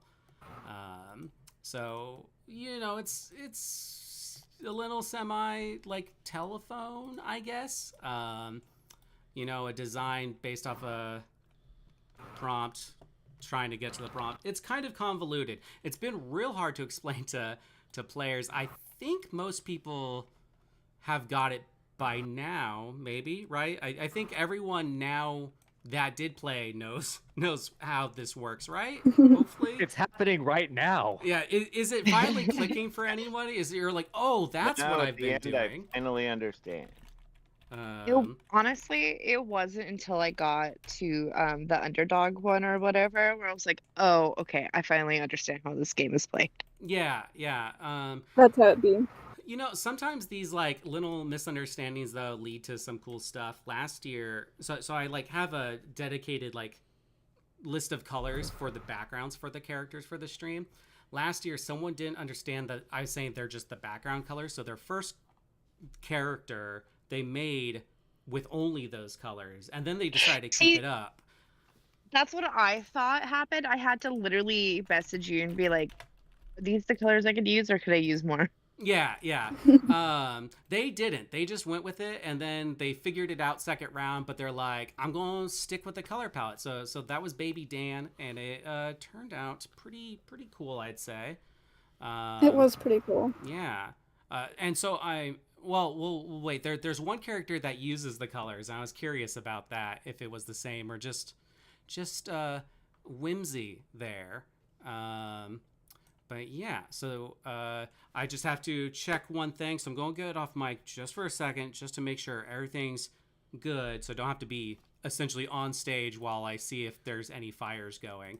I'll be right back, literally just like a minute. All right. So players, hype yourselves up, get ready, and the show is just about to start. Woo. Woohoo. Here we go. My dad said he was going to come back too. Did you leave when you were a child? It was also during a live stream. Did he at least Lots of say people- what he was going to get? Milk, A cigarettes. He was going Pack of smokes. ironically milk. It was milk. Not the drink, but the person. We'll never know.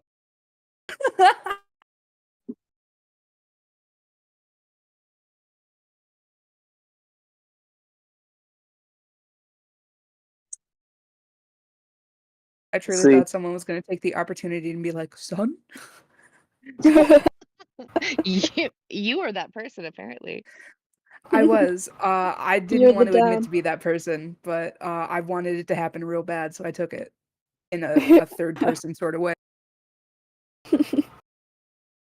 Jeff, Yes.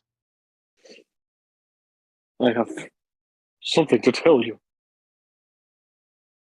Go Oh on. my god, it's happened. You suck, and I'm gonna kick your ass. You are my dad. He says that too. Oh my gosh! That's right. I went out for a pack of Wow, a smokes reunion. 20 years ago. I practiced the art of I am your drawing. father. I practiced the art of drawing so that I could come back here in 20 years and destroy you and make you look like an absolute fool. I love you, Dad.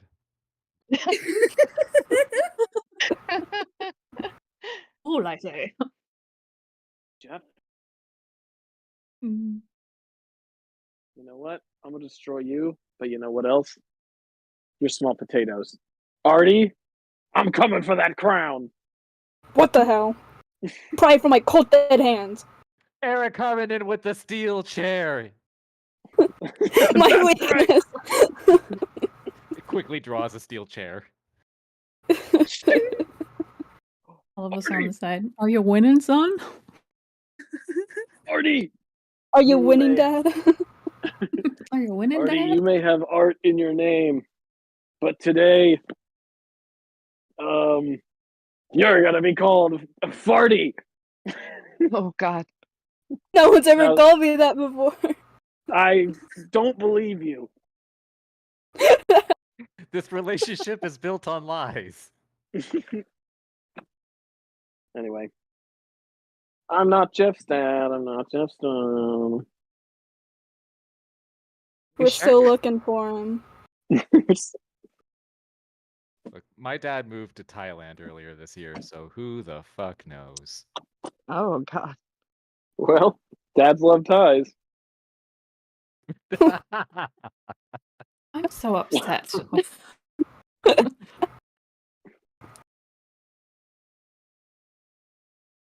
I will say, one time for Father's Day, I got my dad a tie that was covered in his face, but I chose a Wow. picture where he looked a little extra chunky. So he just, like, a few years later, I was like, hey, did you ever wear that tie? And he was like, no, like, I look absolutely awful. So I guess you don't love me then, Dad. Is that the follow-up that comes after that piece of information? Well, that's what I said to him, and he said, "You're damn right. Choose a pic where I don't look chunky." Wow, that so heartwarming. It's been a lot of revelations while you've been gone, Milk. Yeah. Well, I wasn't gone. I have been here. In fact, the Dads Love Ties comic literally made me scream. right into Frankie's face, actually. Because you were mad? Yeah, because I was just raging mad. Furious, in fact. Yeah. Speaking of raging mad, y'all need to get mad and ready, because in a millisecond there will be edging the live stream is what. Yeah. There's going to be a Twitch poll. I'm going to set this first one in 3 minutes just because we're at the start, but the polls are going to get faster, so y'all need to be ready, okay? But you're ready for the show to finally begin? Yay! Right. Welcome to the Overdrawn Death Pageant, the first 2 characters up for judgment. Let's go ahead and introduce them. We have Demogorgon Ramsey by Eric and Beetlejuicer by Jess. Wow. And they are competing for the champion of dark culinary ambitions. So, Oh no. The poll is up. It is 3 minutes there. Go ahead and make your way to that poll. Vote for the character you think truly embraces it, and we've got to set the atmosphere here as we kick things off. So, 1 second here. Is it tunes? Is it jams? We have an OBS input that I don't know how to use. That's not media. Wow, we got ourselves a close poll, folks. We do. I don't think that's appropriate, though. I think.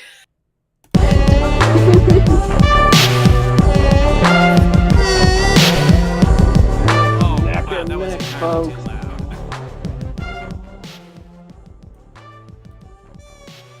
None of us can hear the music. It's just for the players, but our poll is halfway up, which means I need to get the next one going here. So I'm doing that. But Eric, you want to talk us through your process, and then we'll hear from Jess? Yeah. Well, I don't want to reveal if I was the veteran or the rookie, but let's see. I found a picture of Gordon Ramsay online. I mean, You know, the pun was just sitting right there in front of me, so I kind of just had to take it. Because it was Demogorgon Ramsay, so I found a picture of Gordon Ramsay online, and I found a picture of the Demogorgon online, and I said, you know what, I'm going to do my best to copy these. Did I trace? Maybe I traced, but nobody said you can't trace. Nobody said you're not allowed to trace. Nobody said you're not allowed to trace. Specifically in the rules. What? Yeah, no. Oh my god, you actually scared me for a second. Disqualified. Tracer! You I'm Overwatch. Eric, you did a popular technique called photo bashing, you know, to combine stuff. The art is the creativity you had here, so. Well, thank you. Not a cheat at all. Bree versus Sierra. I will say Beetlejuicer pulling ahead, not looking good for old EBZ. Yeah, pretty dark in the ambitions, I would say. Jess, you wanna lead us through your process? Sure. I'm sorry if you hear my puppy in the background. Oh She yeah, people just hate literally puppies. started barking. Oh no. So I bet you she wants a treat for pooping or something. Don't we all? So my process was what is more dark than and kind of sad with culinary ambitions than Beetlejuice working at Jamba Juice just as a barista, just trying to live his best, giving everybody some protein death boosts. That's really what I was going with. He's just trying to live his life. He's trying to make it by. Yeah. Yeah. I would say he's making something. When I saw this, the expression that he is making, I was like, yeah, buddy, same. Gotta pay off those student loans. Those student loans aren't going to pay themselves. Yeah. I truly felt it looking at that. And our poll has ended. The winner for Dark Culinary Ambitions is freaking out my computer. Is Beetlejuicer by Jess. And that has been locked. So we are going to hop right into the next one here, which is here, Frankie.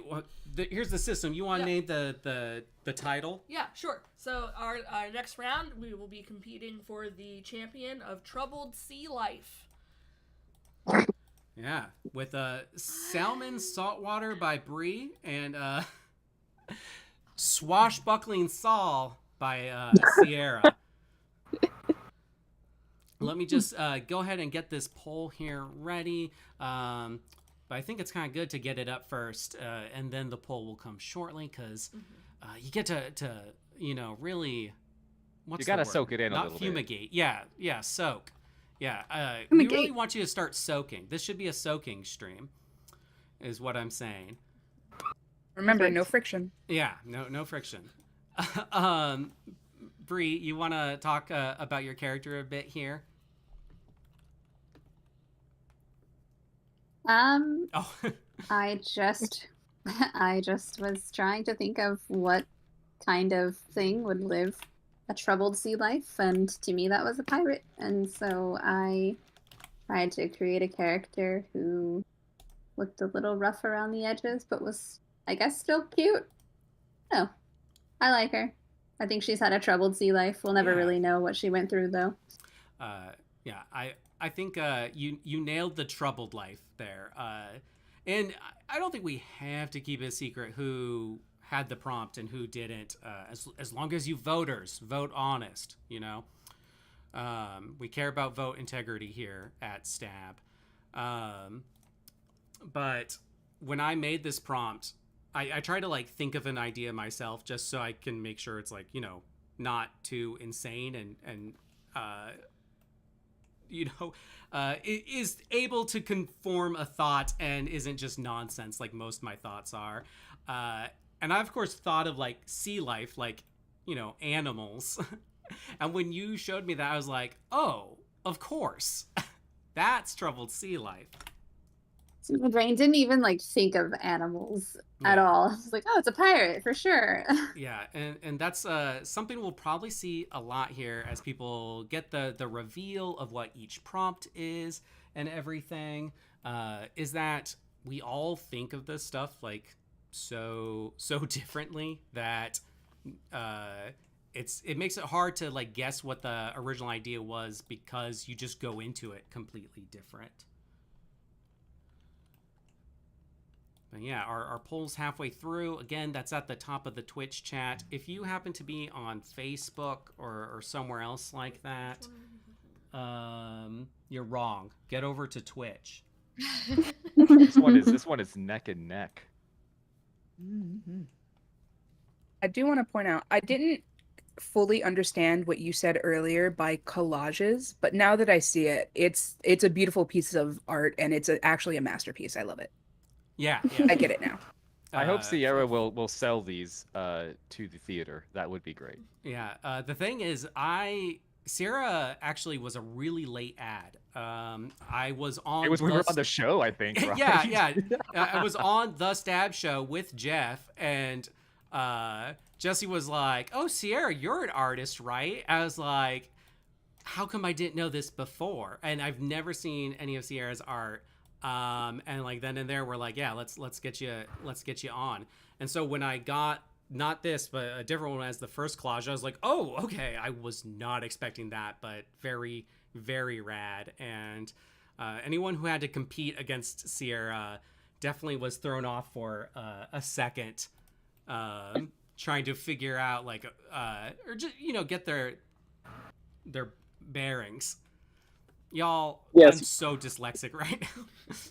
Mine was that was the only prompt that made me respond to Milk immediately. LOL, what the fuck is this? Yeah. Typically, Eric refuses to talk to me. I don't refuse to talk to you. He never replies to my DMs. I'm always like, Eric, you're so cool. Let's hang out, and just no reply. You don't ask me to hang out. Well, we live in if different you replied towns. To my DMs. Maybe if you made me collages. All right, listen, I'll try better. But it's overwhelming to receive compliments sometimes. Yeah. I am also incredibly aligned. Eric is cool. And I'm mixing up names, but I'm getting there. We're figuring it out. But the poll is ended, right? I really hate how Twitch is like, what if your poll was on one screen and the answer popped up on a completely different screen? That way, it took you a minute to know that the winner of Troubled Sea Life is Salmon Saltwater by Bree. By one vote. Yeah, just by the hair of their. I can't think of anything in the ocean that has Gilly hair. Gills. Yeah, by the hair of your gills. Oh wait, that actually does make sense because like oxalotls, they have hairy gills. And then I just really had a visceral reaction to hearing the phrase hairy gills. Hairy gills. Yeah. What's wrong with hairy gills? Yeah, Sounds I don't know. gross. It's not everything. Everything's wrong with it, I think. Everything's wrong with it? Let's get some hairy gills in the chat. Let that be next year's ODP 3 prompt. Don't put that on us. No. Tell us what you think about the Overdrawn Death Pageant using the hashtag Hairy Gills. Oh, jeez. Disgusting. Take to Elon Musk's X. All right. According to the chat. So yeah, sorry, I forgot what the word export looked like to get the next one up here, and it is just a little more difficult because of another cool thing that someone took the extra initiative to do, and I can see how Frankie doesn't know what I'm about to do, so they're wondering why the thing I'm about to put up isn't finished. 1 second. One second. Well, because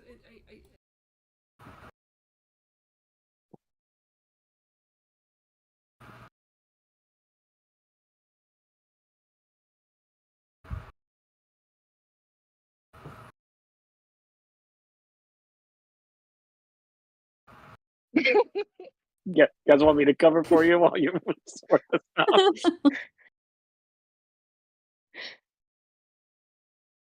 Okay. Oh, okay. So, Milk and Go. Frankie are having some trouble, but while they're having some trouble, while they're figuring this out, chat, why don't you sound off? What's what's your favorite cereal in the chat? Chat, we haven't heard your favorite cereal. Let's Yeah, go for it. chat. Giving us all this guff about our favorite cereals. I think some of them actually did. I won't gaslight you, chat. I remember. I'll gaslight you all day. I'll talk smack. I'll talk smack. I'll talk crack all day. Has anyone tried those? I've seen them. They're new cereals, and they are $10 a box. Has anyone The tried scoop these? magic spoon. Is that what that If they're is? $10 a box, absolutely not. I haven't. I that's when when I win the lottery, there's not going to be. I'm not going to tell anybody, but there will be signs. And That's going to be one of them. You can get them for like $5 at grocery outlet. is it? Has anyone tasted it? And can you tell if I was to? It's pretty good. I think it tastes like cardboard, so I don't think How it's much, worth like- $10. I don't think it's worth $2. It's not $10 good, but it's good. All right. This is a little bit of an experiment. Let's see if this works right with the file type. But our next round is the champion of the Kawaii Apocalypse. Frankie, you want to introduce that's a good our players and characters? Sure. So we've got Seraphina by Skylar, and we've got Angelica by Purple. By Purple Sphinx, Veronica. Oh, and here we go. Let's see. It feels oh, there it is, in the wrong order and Oh, that's awesome. Yeah. So Whoa. Skylar actually Whoa. animated. Oh, That is rad. So hard. Oh my god. That is so neat. Turn that into a holographic card. Oh, don't make me choose. Well, you're gonna have to, and again, this is probably gonna be the last one for 3 minutes because we want to start ramping through this. I'm probably dating myself here, but you know those sticker machines where you put like the 50 cents in and then you pull it out and it's like that Yes. mystery thing. I feel like that's what Seraphina should be. Like that first half, and then you get a Yes. bonus second sticker of the apocalypse. Like a I do lenticular kind of thing. I do make stickers, so I'd be able to do the super shiny overlays. So Yeah. maybe I'll print that out. Send some to Milk. Well, so I make stickers too. In fact, I make the Patreon stickers for Stab and the ones that are in the theater. I've been a little behind on supplying those, but some, if not all, these characters will be available as just free stickers in Stab. Can't get to the Stab theater? Well, the Stab Patreon mails the stickers out, so you can pay to get free things if you want. So you have no excuse, any of you. Now, if I can find, what I thought was a green dot is gray. That's not visually helpful. There. I just like that it's like a biblically accurate uwu. Yeah. Yeah. This was a prompt I kept my tweaking. At first, it was something like the Midwest apocalypse or something like that. But then I was giving it to Skylar, and he's like, "Oh, I know what to do now. I'm switching it to kawaii." My Now, husband Milk, was I like, Oh, do you sorry. think the Seraphina would be fine? I was like, yeah, it's gonna be fine. It's gonna be great. Now, Milk, I got a question for you. Mm-hmm. Did you Google how to spell kawaii before you made this prompt? Oh, I sure did. Totally. Because a kawaii disappointment. Yeah. Did I spell it wrong? No. No. Oh, gosh. Nobody's saying anything. You know, That was I I have people usually proof this kind of stuff. I guess I just didn't get this one.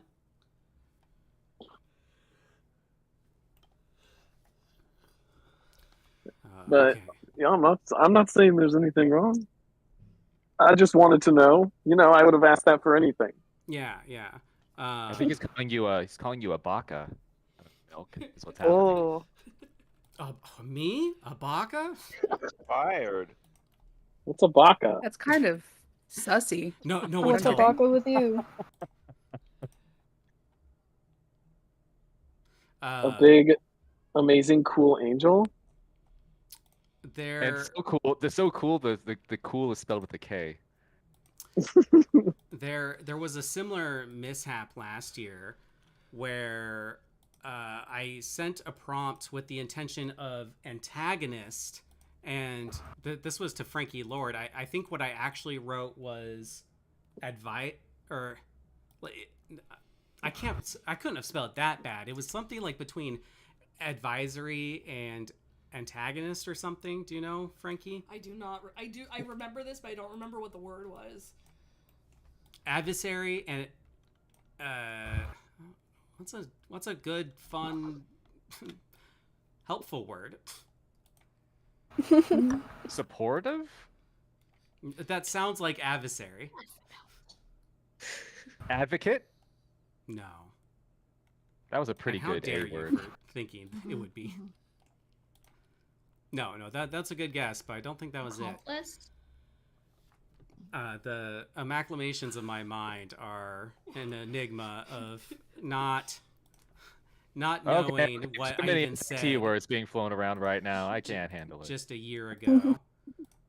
It looks like the poll is up.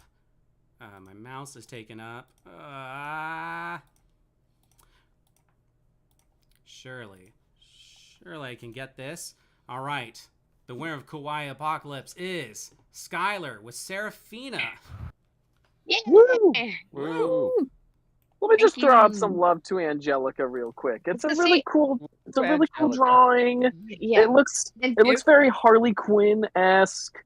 I love I that didn't. the wings are eyes because Yeah, that that's looks rad. what I was going for, and I really like that concept because it's not something I could have imagined. I like how they're not even just like put on the wings, like just straight. They're kind of like warping around the wings a little. Mm-hmm. Yeah, Veronica has a real great way of just making things twist together. That is great to appreciate. And I'm getting The voting on this one was really close too. Yeah, I mean they've all been Difficult to pretty choose, close. It and I seems. did not like choosing. Yeah. Well, I appreciate it. Thank you. I love them both. And I'm copying and pasting as fast as I humanly can. I'm making sure I get Jeff's little face in here. I mean, that's not a spoiler for the next round. Oh no! We would hate to get it spoiled. Who's up next? Yeah. Of knowing that. Could it be? At the end of Monster. No, it's ruined. Yeah. Now, how will you ever go on? It could be any Jeff, to be fair. Oh yes. It's true. You got some backstage. Yeah, we actually just kind of keep a surplus of Jeffs around. Yeah, we're kind of a hive mind, you know. I don't know if it brings you any comfort, but a Jeff mind. That was very good. I don't know if it brings you any comfort, but I did immediately think, oh, they're still working on putting faces in the thingy. Not, oh, this one's up next. So you're doing great. Am I really? I just imagine Yes. the way that you're handling this, Milk, is you've got some sort of Rube Goldberg-esque machine with pulleys and levers pushing all the buttons on your computer. Yeah. That's pretty accurate. Yeah. I should send a screenshot because like I not a lot of people know this. You can pin windows on your computer, which is cool, but also gets really in the way sometimes, to the point where you can't find the box to adjust your letters. and you get absolutely lost in it. And I think, yeah, everything's done there. And Frankie, what match is this? So we are going to find the champion of Barnyard Witchcraft. Yeah, that's A5 for my records here, and we are. Oops, I gotta hide the visage, the angel. All right, Barnyard Witchcraft. We have Barncraft, the familiar. Versus Farmstein's monster.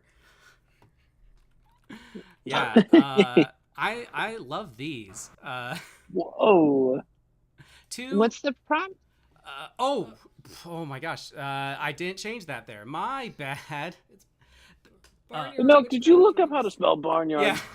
Yeah, it's a Barnyard Witchcraft. Let me just. For the sake of time, let's just keep it in the poll and Yeah. Yeah.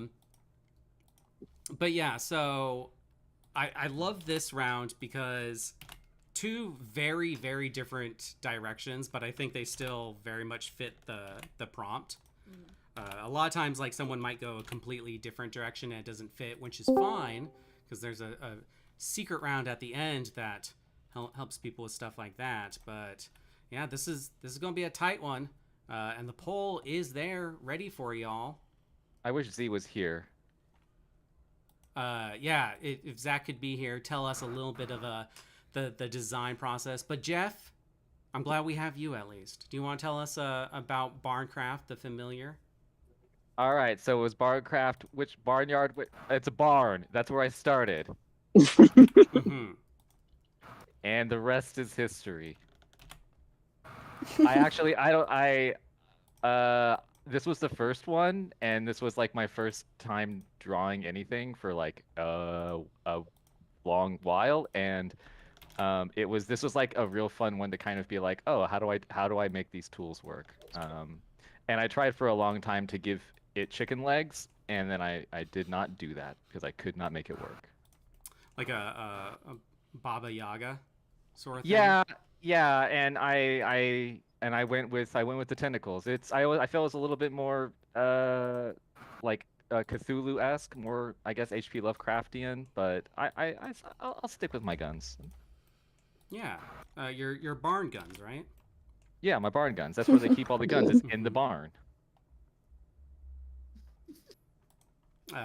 Jeff, you had some pretty big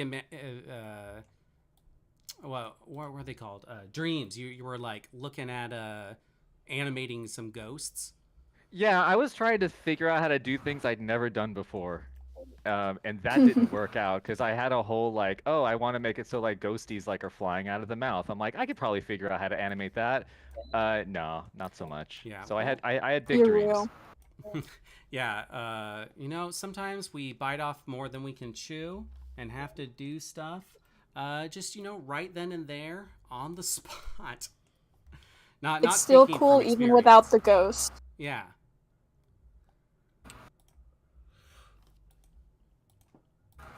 I'd throw hay in that barn. Oh yeah. If you know what I mean. Is that what the kids call it these days? Hey, is that some hay in your barn, or are you just happy to see me? I'm always saying that.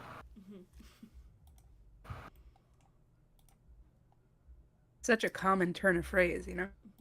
Mm-hmm. All right. Just a quick shout out to Farmstein's monster. I just realized it ain't got human feet. Yeah. It's got hooves. Some of these just keep on giving. You just keep looking and you see little details. Did anything I say come across in the last few moments? Yes. I don't think so. Have I said nothing in the last, like, to any of your stuff? Have I not responded to anything? No, we heard some of it. Just if you said something just in the last few seconds. Oh yeah, no, I just said Zax looks amazing and it has hoof feet. Yeah. Oh yeah, we did not hear that unless. No, we didn't hear it. So I get the credit for noticing. Yeah, Eric's Zach's real friend. Also, when I first saw Zach, I thought it was Shaq. What? You're not talking about the name. You're just talking about when you saw Zach as a person. You were like, Oh my gosh, Shaquille O'Neal. Yeah, no, I just, I play a lot of games from MiHoYo, and they really like to make X's do a lot of different sounds. All right, our results are in. The winner for the champion of Barnyard Witchcraft is Farmerstein's Monster for Zach. Wow. Yeah. Yay, No. Zach. But I feel like Golf my clap. guess is a lot of the rookies are taking over today. yeah, we got some strong rookies. So let's go ahead and give Jeff a chance with a rookie. Our next matchup here is Jeff with Jitters. A6. Oh, I'm being told I picked the wrong number. There we go. Jeff with Jitters. Peachy with Dr. Oh man, I can't read this. Too dyslexic. Frankie, Sorry. you got this. Against Jitters, we've got Dr. Lacrodectus. Yes. And they are competing for the title of the champion of Malicious entomology. So, if you're afraid of bugs, look away. I would have never ever guessed that prompt. I remember asking Jeff. I was like, "Are you afraid of spiders or hot women?" Because Peachy managed to combine the two in a perfect way. I've never been so attracted to a spider. Okay, that's a lie. You know that, first of all. Well, so- I've came close. There's some interesting anime What? out there. But you know what? I think Jitters has some sex appeal too. He's in debt, so he'll never leave you. He financially can't. That's what love is. That's what love is. Yeah. And he is absolutely rocking those Crocs. Yeah. Love a good hospital croc. They're very non-slip. That's what took the longest to draw was the Crocs. Oh my god! I just noticed the Crocs. I think that's the most beautiful part about this. Yeah. Also, hi everybody. Hi, you're back. Hello. Hey.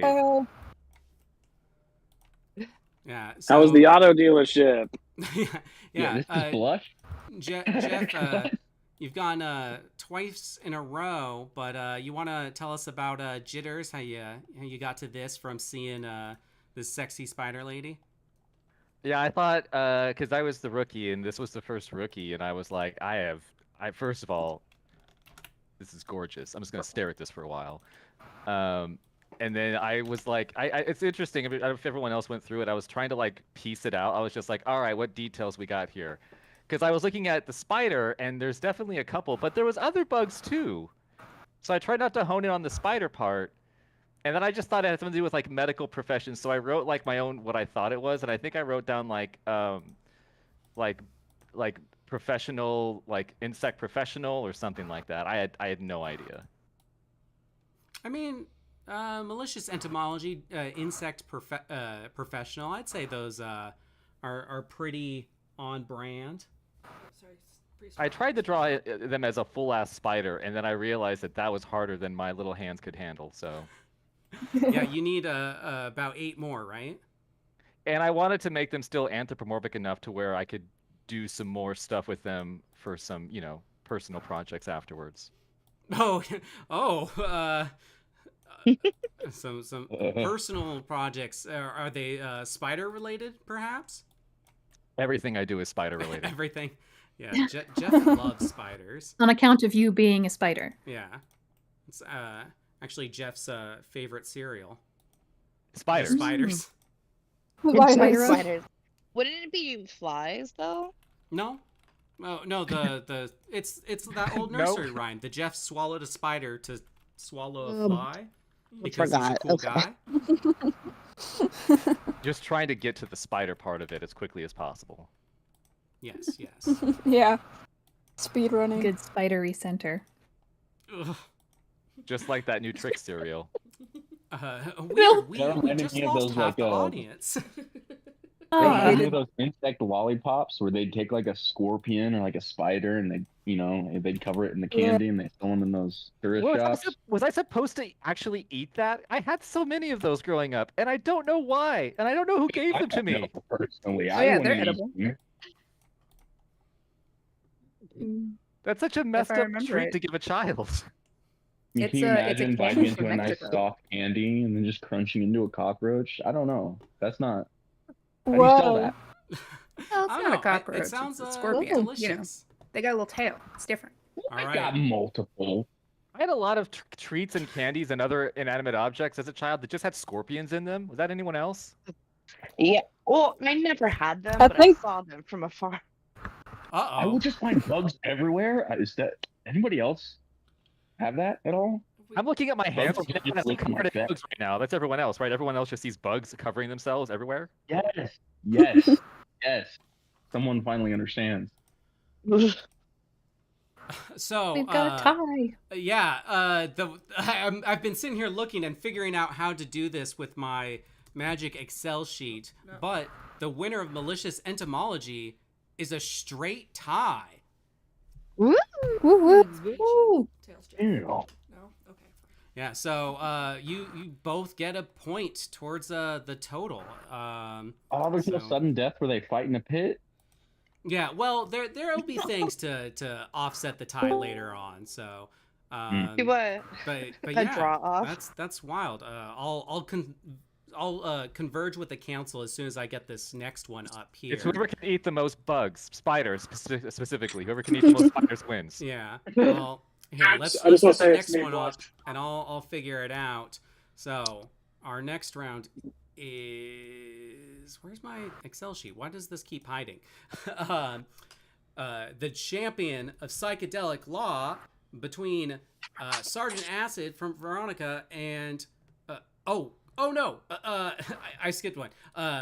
Prehistoric Trickery. Our two champion contenders are. There we go. The totally not up to something Daptor Velociraptor versus Poltergoose by Frankie and Brian here. Let's go ahead and get the poll going. But Frankie, you want to talk about your creation here? Yeah. So I was the veteran, and I saw prehistoric trickery, and my mind immediately went to the old Velociraptor meme, and I was like, and I'm gonna give him a top hat. And that was pretty much my entire idea. And by the time I finished it, I was like, mhm. Oh yeah, absolutely. So what I was doing is I looked at it and I went, he needs a little mustache and he needs a little monocle because he's supposed to be tricky.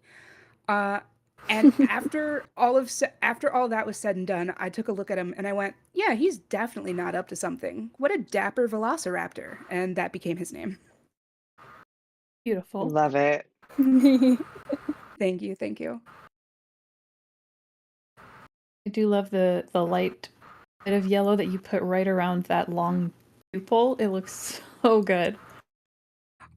So the yellow, I was looking at it because it was all that green for a while, and I was like, I don't know, I feel like I need something to break this up, but I don't know what's good enough. And so I threw the yellow in, and I'm sure that you're gonna see throughout.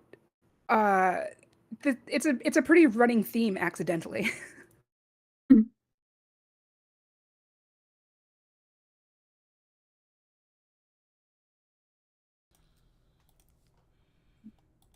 Brian. Why does I have to click 2 unmute buttons in order to get back in. Oh no. Brian, you want to tell us about Poltergoose? Brian's not here, bro. This is Blush. Oh, you switched Hey, what's off. up? It's me. My name's Blush. I Yeah. want to say it's nice to be here. Yeah. So Brian couldn't be here for this, so I had to go submit something for him instead. Joke's on you. I'm actually Brian. I don't know why people keep saying that me and Blush are the same person. I don't really get it. And you thought But I yeah. was Blush. Are we just all Blush in our hearts? Yeah, I think Because so. I mean, Blush is a pretty cool guy. Blushing. I wouldn't be that upset if everyone was Blush. How are you about to make that joke? Yay, kindred spirits. only the real ones know how to pronounce my name. Blush. It's a little French, right? I'm right. I know I'm right. Blush. Anyway, yeah, Poltergeist. I drew that for a different event that I never ended up doing because I didn't like it and I didn't think it made sense for that. So instead, I did it for this. He's like a little Slimer guy from the movie Ghostbusters too. You ever seen that movie? If you So- want to know what I look like without a shirt on, I look like Poltergeist without a shirt. So What I would like to know, Brian, is what is prehistoric as well as tricky about Poltergeist? You know how about this, Blush? How about you shut your goddamn mouth? Think about that next time. But so prehistoric. This is an old design. What was the other one? Oh, it's What was meta the thing you said? prehistoric. Yeah, so it's like it's an old thing. Ghosts are kind of old, right? Because they got to be alive sometime. It's true. It has to be like dinosaur ghosts or something. Yeah, but this is not a dinosaur ghost. I probably said just dinosaur ghost. That would have made more sense. But no, it's a ghost because ghosts are prehistoric. Yeah, that makes sense. Yeah. You watch that show Ghosts on BBC? It's a good show. You knew the exact word was prehistoric, and you managed to just really tune in. Well, Yeah. let's see. The poll is over, and the winner for prehistoric trickery is the Dapper Raptor from Frankie. Woo! Ooh. Woo! All right, let's go ahead and Thank get you our so next much. one in here. That will be here. We have Frankie. You want to introduce this one? Yes, we're the champion of Psychedelic Law. Is that all I needed? Or... Yeah, with Purple Sphinx giving Sergeant Acid and Artie giving Artie. How do you say this? There's so many tiny little words here. Hallucino General. Oh, there we go. Yeah, you got it. It's like a little rhyme here. Let's get the poll going here. I worked This really one's, hard.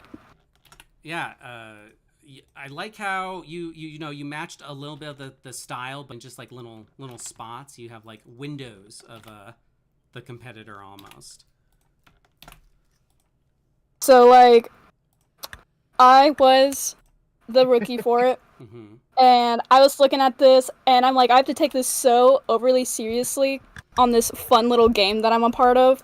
So, what could the possible title be for this? And I was like, okay. I'm getting a lot of like acid trip vibes, so I wanted to have fun with that a little bit and go crazy with some parts. And then I mixed both a general in with like a superhero, because like the veteran had a cape, and I was like, well, apparently mine has to have a cape too. So I threw that on, and I don't know. I don't think I did too bad on guessing the title, which kind of happy for. Yeah. Did you? So what did you think it was? Like the title? Did you have like a real set?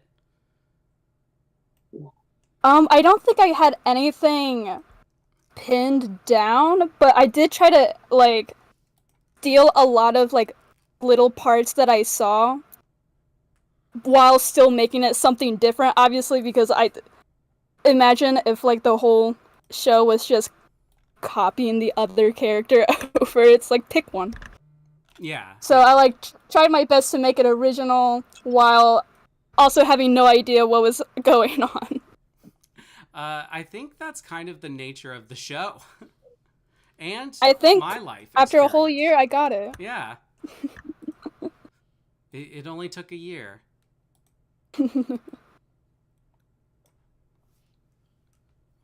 Oh no, where'd I put? Okay, we're good. Don't worry. Nothing caught on fire. Everything is so not on fire. All right, there we go. I really just didn't think about how big and how long some of these titles are for other ones. But we have a title now. The winner of Psychedelic Law is Artie's Hallucinogeneral. You did good. You did That's it. good. Do really like that name. I think the name is starting to wear into my psyche. Like it's fusing with me. I'm starting to now be that able it to read doesn't matter anymore. Yeah. It's such a solid 1970s Superman like one-shot villain title name. It's like perfect. It encapsulates it entirely. Yeah. I can see this not only being a toy, but something someone chokes on because it comes with some cereal. Also, the Does name have of the person. Sorry, I stepped on somebody. All right. Our next is the champion of Otherworld Shopping Mall. Okay, and we've got Agnes Filimiana from Jess versus Vera Oldberman from Frankie. The other Frankie. These are both amazing. These are both Oh my amazing. goodness. These are both so cool. Oh my god. I'm equally attracted to both of these characters. Okay, sure. You know what? We've got some hidden details in some of these. I can make them bigger. I didn't realize some of the limitations of my framing. You know what? I'm Tetrising them. You're gonna see a good rearranging here. I want all these scale details and all these little bits on Agnes. All the details on these two. Frankie, you're gonna have to just kind of peep up from the bottom for a moment. Hey, what's up? I'm cool down here. It's fine. I probably just lost my legs or something. Yeah. There we go. just peeking. Let's see. Jess, you had the prompt. Do you want to talk a little bit about your design process for Agnes, or do you want to read the lore off that you wrote for her? Yeah, let me see if I can find. Let me scroll up here to it. I'll try and read it as her. All right. Yeah, my name's Agnes Filomena. You know, I'm a retired local gym instructor from Section 12, and a few years back, I had these knees right here replaced with orbital circulatory potions. You know, Pods Corp, everybody knows Pods Corp, but they had a coupon, right? The promotion was going on. So, if you were over the age of 670, and I ain't gonna tell you how old I am, but if you're over that age, you could use the coupon, you could get some new knee replacements. One of the reasons they were doing that is that you got to make an appearance at the mall a few times a week. So I go Monday, Tuesday, Thursdays, and Fridays. Wednesdays I don't make my rounds because that's when I do early bunko. And I hope you like my sword. You know, I got it on clearance. You know, I was really happy about that. You know, I believe anybody can find a good deal, even kids these days. Now, sometimes I don't think that they're really good at finding good deals, but that's just because they never had to go through the interstellar famine that I had to go through. So, you know, you just gotta give them a second chance, you know. That's, yeah. Amazing. The world building. Frankie, did the world come through to you? Did you see it? Because I see some magic in yours as well. Oh yeah, absolutely. In fact, sitting here listening to Agnes's lore, I was reminded that Vera also has lore, believe it or not. Oh, yes. Yeah? Whoa. Well, let's hear it. I forgot to tell you about this, Milk. I apologize for bringing it out of nowhere. No, this is the perfect kind of surprise. Yeah, so Vera Oldberman, or as she would be preferred to called, hello, my name is Vera. I work out. My new thing is I'm hitting the gym. As you can see, I got on some of those spandex things, but because I grew out of my legs and I grew a tail, because I'm a Gorgon, you see, I grew my tail, and now the spandex, they don't fit right, so I had to cut them. But it's impolite to work out without pants. So you gotta have something to keep the girls up. So yeah, my name's Vera Oldberman. You've probably seen me in a game called Monster Prom once when I was younger. And not an Oldberman. And that's what I got when I looked at Agnes, so thank you. Oh Amazing. my god, they're best friends. They have to be. I love them. They have to be best They work out best together. granny friends. All right. Well, between the friends, must it go looks like speed walking with Agnes each at other. least has the champion title, but it'll never break them apart. No. I'll bring in Vera with me. I demand we both get a Go point. together. Just on to the next round together. All right. Well, we'll go ahead and move on to next is the champion of Prison Antics, starring Sergeant Barr versus Lieutenant Soapy Suds. by Kilessa and Eric James Bargner the First.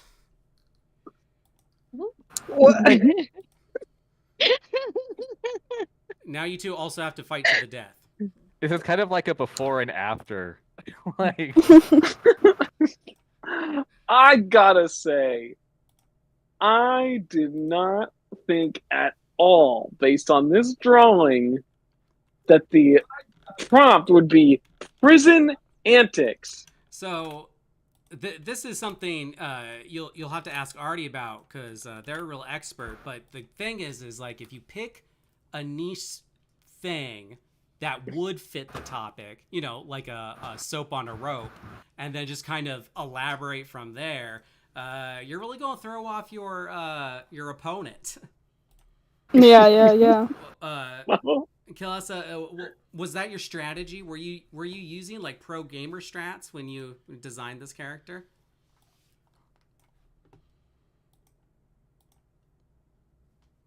Uh-oh. Did we lose Kilessa? they're in chat, but the mics. Oh, okay. Oh, I just realized I don't have chat at all open anymore because a device died. I should definitely get that there. Sorry, I was muted. But Eric, you said you had no clue, but do you want to elaborate on just your process to create the contender you did? Yeah, well, you know, I saw a bar of soap, so I'm glad I picked up on that. And it looked like, you know, they were some sort of army person. So I was like, all right, there's a little soapy army person. But you know what? No, I'm going to change my tactics here. I knew this was prison antics the whole time. Oh, so you've been lying to us. That's right. I was lying. I was gaslighting from the beginning. And you know what? Just going with what happened last round, I'm going to create my own lore off the top of my head. Here we go. Lore. Hey, what's going on, everybody? This is Lieutenant Soapy Suds. I hang out in the prison bathroom, and I'm here to make sure that your little booties get washed. I got my Gatling gun that's shooting out soap bubbles, and it's gonna shoot them right up your little booty. Not up your little booty, on your little booty. So everybody get in here, because El Hobone is about to scrub you down. Then go enjoy a chicken sandwich for lunch. Powerful. You know what? Thank you. I will enjoy a chicken sandwich for lunch. I love the Does it have to harsh be from stern somewhere and then like a specific? good lunch suggestion. Not the California institution you won't. Yeah. It's got big major pain vibes. All right. Well, between those two, the winner of Prison Antics is Eric James Barger's Soapy. I think it was the lore. I think that's what really did it for people. People do love their lore. Yeah. I think I didn't even get a chance to do lore. I was accidentally muted. Oh, okay. So, but you're back now. Well, then, really quick, do you want to just elaborate on how you got to your character then? This is Sergeant Barr. See, I've been around here a long time in prison investigations, and I found out if you have your own rope, you stick around a lot longer. No, it was the first thing I drew, so I kind of just went with the first thing that popped into my head. Yeah, sometimes that's the best when it comes to this, just because it's it unfiltered. probably didn't make a lot of sense, but it was fun to draw. The first thought, best thought. Yeah, yeah. You know, I think sometimes the first thought in this can be the best direction to go. The funnest part to draw was kind of the front butt of the soap. Yeah. It does have a little front butt there. We love a good front butt. All right. Moving on, we've got the champion of technologically advanced non-material, which is quite a mouthful. And our contestants are... So we've got Gerald P. Jug versus Robo Ghost Fart. Yeah. So, Blush, do you want to start on this one? Tell us about Robo Ghost Fart. Well, like you gave me, I got the prompt. I think this was my first drawing. Yeah. And then you sent me this prompt, and I immediately got really angry because I didn't know what the fuck I was supposed to do. Yeah. So I thought that fit best, to be honest. And I think he's beautiful. All right, that's all, really. Yeah. I like his fit. I'd have to agree. Very beautiful. And it definitely wasn't him. So yeah, he definitely. I'm looking at Gerald P. Jug over there. Yeah. But she caught you on the sofa. It wasn't me. Saw me farting on the camera. And Kelsa, you told me a little bit before how you got to this character, but do you want to tell the audience? I had no prompts. I just saw the Robo Ghost Fart. And it was like, okay, what's equally sort of gross but also robotic? Yeah, the duality of stink. You really found it. Mm-hmm. See, if you read my name, it's basically the prompt, because we got technology. He's a robot. Mm-hmm. All right. We've got non-material, ghost, and then advanced fart. You know, because he's so good at farting. Yeah. I mean, you know, I custom crafted this one for you. I didn't want to go too easy with like fantasy and armor, but I crafted it there.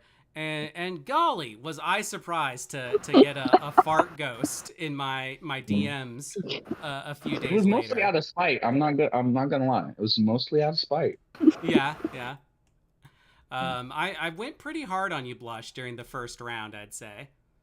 Yeah. So I deserve your what I got. spite. It was fun though. The seconds are ticking down. Last moment to get your votes in. As I also feverishly get the next one up here. I need like 14 monitors. That would be best, but I don't have that. But what I have are the results. The champion of technologically advanced non-material is Fart. Love a good fart. Yeah. I love that sentence. All right, one sec here. Just getting the next one. I've lost all understanding of human names as I look through a list. I think I've always pictured you with just like 14 monitor man, like guy in the chair kind of sort of set up. Yeah, that's what everyone thinks. Their contraption. I sure could use it. I literally only have one, and then I'm like using my iPad to the side, and I was using Frankie's computer, and now Frankie's phone also. So I like have to bootleg screen or steal screens from other people. Yeah, Milk works entirely on a speak and spell is basically what their setup is. A11. Okay, sorry. I couldn't remember numbers. Well, you had to remember letters. Letters, numbers, it's all of a mess. And luckily, Frankie's here to introduce this next round for me instead. Yep, it's the champion of intergalactic monsters. Wow, okay. Wow, Around okay. You too, Rob. Take three. The champion of intergalactic mascots. And we've got Grooby versus Barbara Zan. Yeah, Grooby from Brian, Barbara Zan from Jelly. Oh god, I made Jelly just the tiniest little thing there. This is literally so cute. Yeah. So, Brian, Jelly, do one of you want to go first? I think it's pretty hard to tell who the veteran and rookie is in this case. So maybe let's leave it till after the poll, which will be starting in just a second here. But if one of you want to start talking about your design process here, or maybe some lore or anything else you have for the character. Or oh, okay. Yeah, I'll go. So I was looking up some inspiration for this one, and I knew I wanted it to be a pretty lady, but I was like, how could I like add some? I have to draw like a cyborg or something, and I really didn't want to do that. And then I thought object head, and then I thought Tamagotchi object head girl. Like it came together so quickly within me. And I wanted to name her Barbara because it sounds kind of like 1950s Jetsons sort of name, but then like make it sound, more intergalactic with the Zan part. Oh, So, little sure. retro space. Mm-hmm. And she's dressed kind of like Ekoraki, which is like it's like Harajuku fashion. It's like a super tame version of it, but yeah. I'm digging it. I think it's so cute, honestly. Thank you. I can't really get it bigger on the screen, but there are some little details there. But all the characters will be posted on social media afterwards, and in our Discord for you taking all those sweet tiny little details there. But Brian, I have to ask, because Gooby is a lot of the show colors. Was that just a fun challenge? Did you think you had to do that for the first round? Well, why? Yeah, so I'll start by saying that I didn't realize I was muted the last 30 minutes. So Blush, I've been screaming at you, and I just want to say I'm sorry. I thought you were trying to ignore me as a bit, but Blush, I love you. You're my favorite, and I also fucking hate you. But yeah, so Gooby or whatever this thing is, I'm not gonna lie. This is the first thing you hit me up with, saying, "Hey, draw some stuff," and I don't really pay attention. I'm having a medication ADHD med issues, so I don't think I was on my meds during then. But anyway, I think I just saw, oh, here are colors. Okay, draw a thing. There you go, done. So that's Gooby. Gooby's a lovable space goof. If you don't vote for him, I'll break your knees. That's Gooby. Damn, wait, you're going to break the knees, or Gooby's breaking knees? No, Gooby's a good soul. Gooby would never hurt anyone. Oh, look at you're the advocate for Gooby. Yeah, no, I mean, I'll do Gooby's dirty work. I mean, Gooby pays me well. Gooby doesn't need to get his feet dirty because it doesn't have hands. No, but I will break your legs if you don't vote for Gooby. Please, I don't want to do it either. Well, let's see. The champion of Intergalactic Mascots is Barbara Jan. So there's some knees you're going to have to go breaking. Wow. Just send me your address so I can go and just start breaking them knees. I'd really appreciate it. Thanks. Yeah, everyone post your address in Twitch so you can properly get your knees broken at the end of the show. I will say, I love Groovy. He looks like a legit mascot costume that would be running around at a baseball game. And then there's a video of the person in the mascot costume tripping and falling down, and everybody laughs. It looks, it's a really good drawing. I mean, the thing is Groovy eating a child whole. I could see Groovy doing that. Hey, whoa! He would never do that. All right, he cannot beat anyone. He has legs. No, he can't. Was proven false in court. He has to fuel those legs somehow. Yeah, he's innocent until you take him to space court. Mm-hmm. Try him twice. My canon is somebody wanted to preserve the last remaining Squirtle brain, so they had to robotically graft it onto a machine. It does kind of look like that. Yeah, with such a simple design, you managed to put so much mystery into it, and then Jelly went the far opposite and put so much elements in, and still has mystery. just the perfect balance, the perfect scale. But When I first got Groovy, I was like, okay, a little alien in like a little robot suit. And then I like came up with my design idea. And then I looked at it for a second longer. I was like, what if that's a dolphin and I'm missing completely what this prompt is? So I'm glad it was not a dolphin, is all I can say. Yeah. No, you're good. Hey, your thing is awesome, by the way. I hope you know that. That's amazing what you drew. Thank you. But I like how your medical induced ADHD like gave you gamer strats of mystery dolphin or alien or whatnot. But yeah, we move on to the champion of dangerous tourism. Frankie, you want to introduce our characters here? Yeah. We've got from Blush, the unimaginable weight of the world, and from Sierra, we've got V. Oh, what? That's what it was? Yeah, dangerous tourism. Can't you tell by the beaches and the phone versus all the chaos?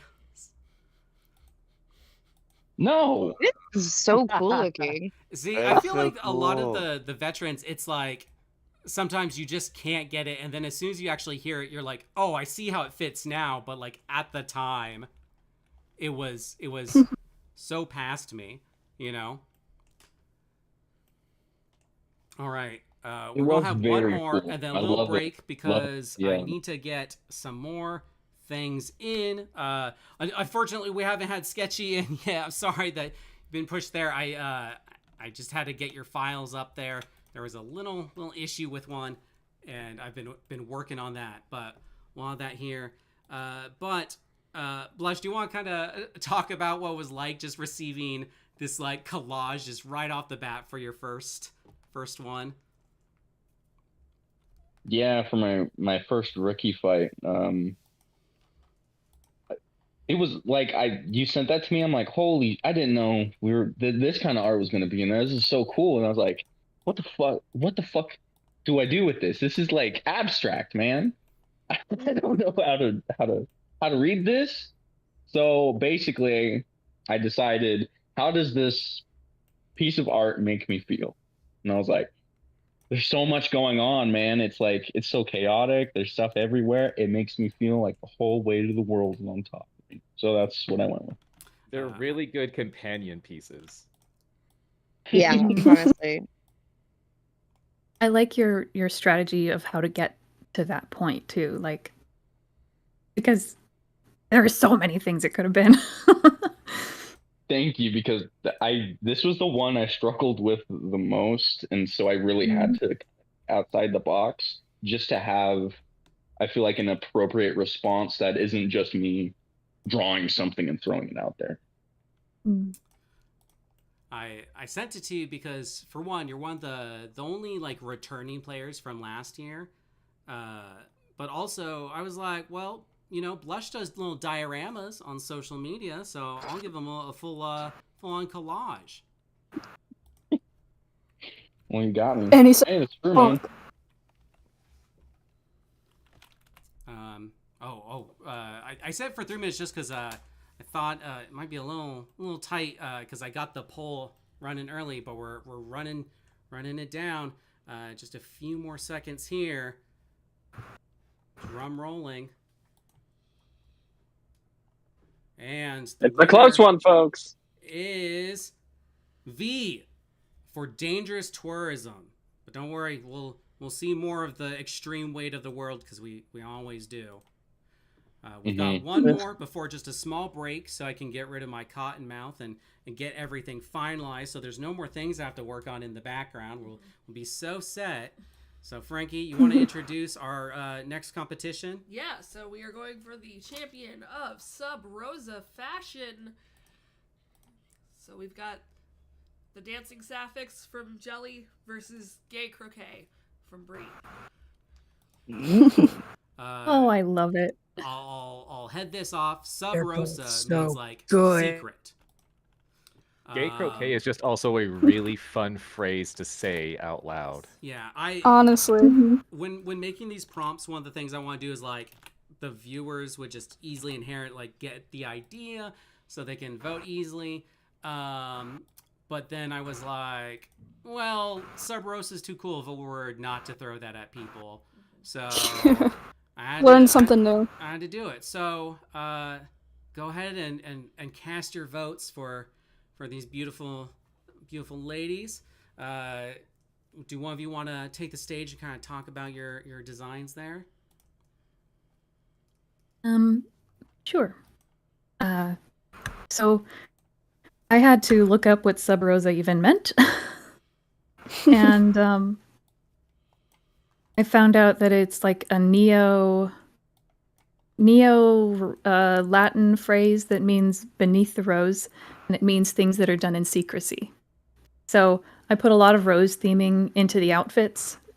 It's hard to see because it's a little small, but she's got a rose in her hair.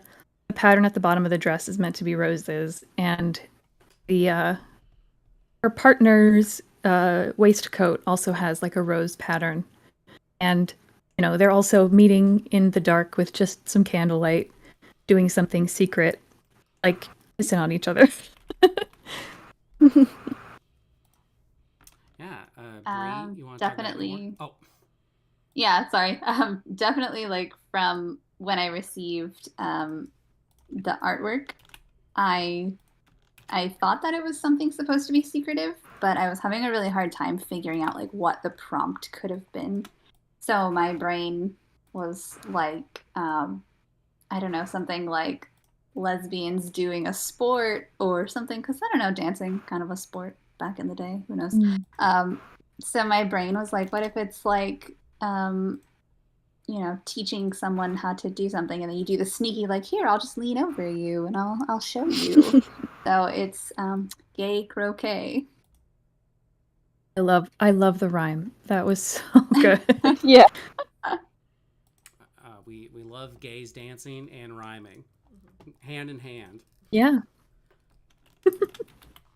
All I know is I'm really happy I like that Jelly's... Chaplain Rose has. Well, you I'm can't so both sorry. stop. First off, I mean, we can and we did. Apparently. You go. Well, Frankie. What were you gonna say, Frankie? Well, I will go. I'm really happy at the culture Chapel Rowan has set for all young ladies today. Okay. I've been waiting for someone to bring up Chapel Roan. Like, the way I've made her my entire personality is discerning. We're really hot to go. This art piece is just all her. Someone sent her these stickers specifically. God, and she would wear them too. All right, Jeff, you were saying something? Oh, I just was saying I really like that the title in the stream is the dancing sapphics, and then the title in the poll is Victorian lesbians. I just like Oh. Yeah. Lesby pops. Frankie did all of the Excel sheet and poll prepping, and there were a few characters they didn't have the full names of. They were able to go get a lot of them, but because Jelly and I have had so much conversations in between the prompts getting sent to me, it was hard to dig some of them up for a second. But let's see. The lesbian couple winning the title is the Dancing Lesbians, Victorian Lesbians by Jelly. I'd love to say something about this name too, because I forgot we had to come up with a name, and I was like, Milk, do I have to name them? Does it have to be a one-word name? And so at first I was like, I want to call it After the Ball, and then I was like, no, I'm gonna like name what these two people are, and that is that they're sapphics, and maybe they're dancing, maybe they've just left the dancing. Yeah, well, they are quite mysterious and quite gay. So yeah, very fitting. We're going to take the smallest of break. At least I am, and we'll be right back without technical difficulties or Cottonmouth. Yay! Yippee! Yay!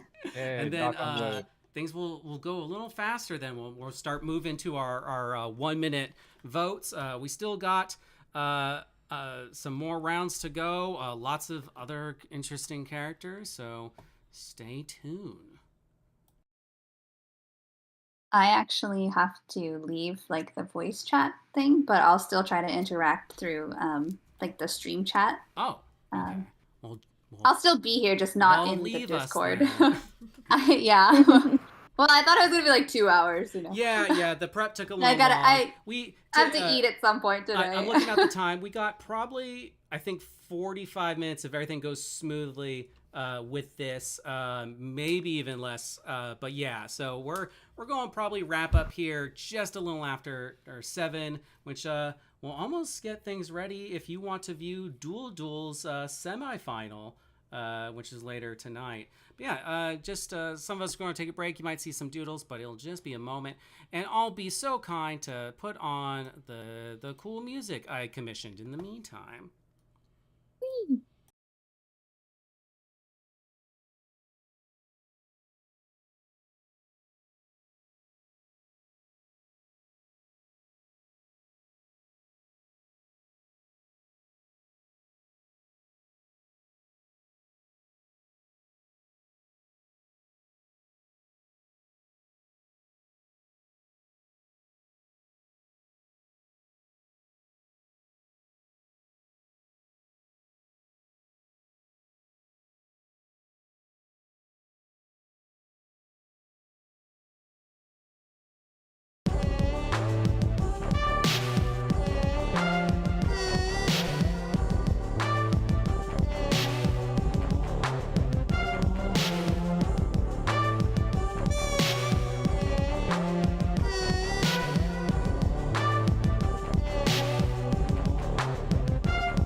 Oh.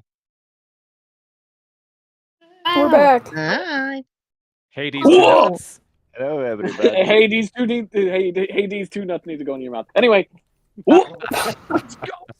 Goodness. Sorry. Okay, so just so Yep, chat yep, note, yep, yep. we took our state mandated half-hour lunch is what happened. Yeah. That's Yeah. right. Can't force us to be entertaining the whole time. And now you guys are trying to unionize against me? I'm tired of peeing in Only a Gatorade little. bottles. Trying to unionize. They're the only bottles big enough to pee in. My shit can. Did you see that Gatorade came out with a water recently? It's just water. Oh, Yeah. they did Oh, not. cool. Finally, water. What was that? What was that movie where the dude goes to the future and everyone's stupid as hell? Idiocracy. Idiocracy. There it is. Funny because Gatorade is basically water. Yeah, I thought that was a documentary. Salt water. Salt sugar. It's got It what is plants now. crave. It wasn't then, Gatorade but it is is like- now. Good point. Gatorade is like what you'd feed a hummingbird, except for humans. Nectar. Basically, yeah, that's exactly it.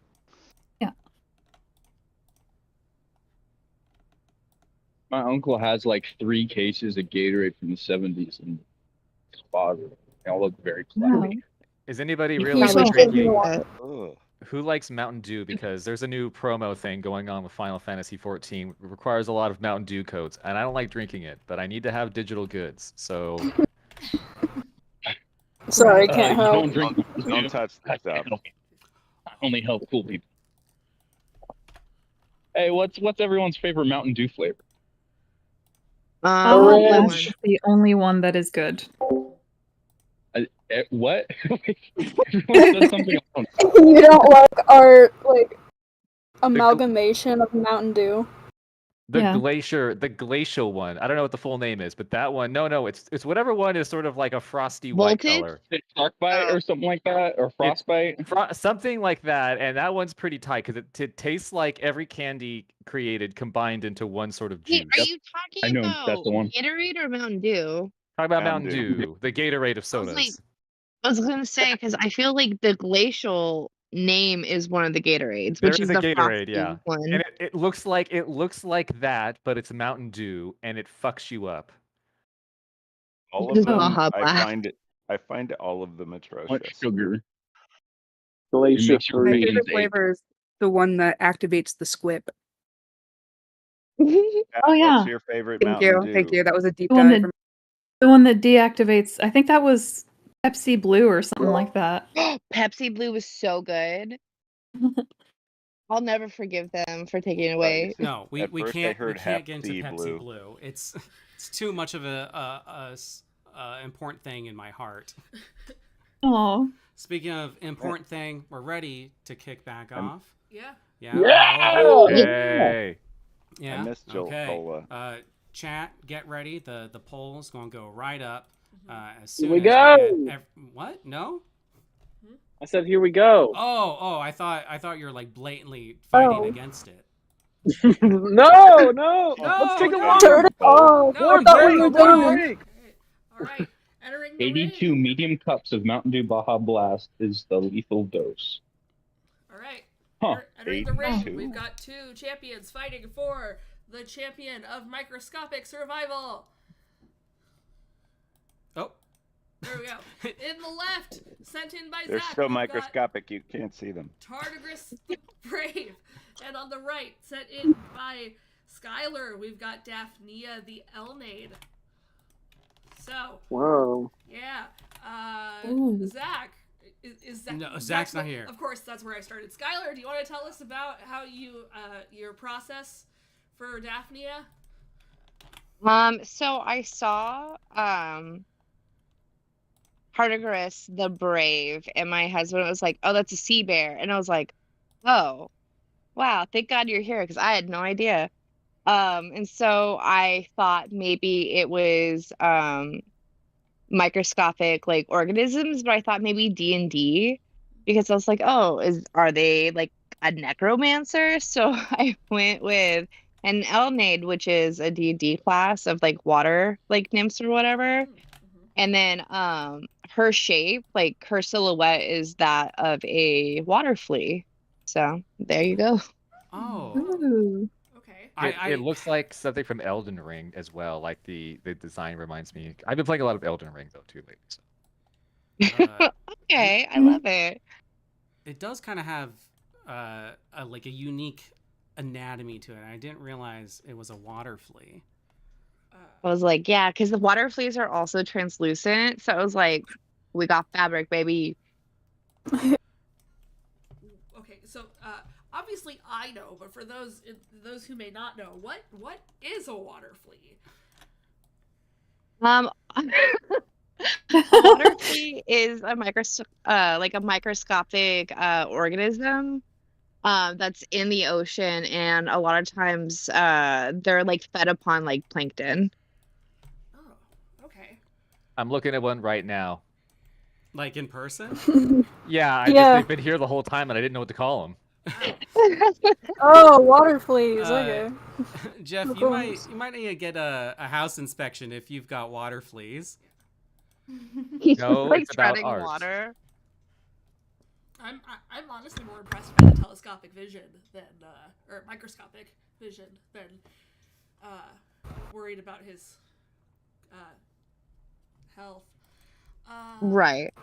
With that, and with that, the battle is over, and our winner is the Tardigrades. Wow. Honestly, Yay.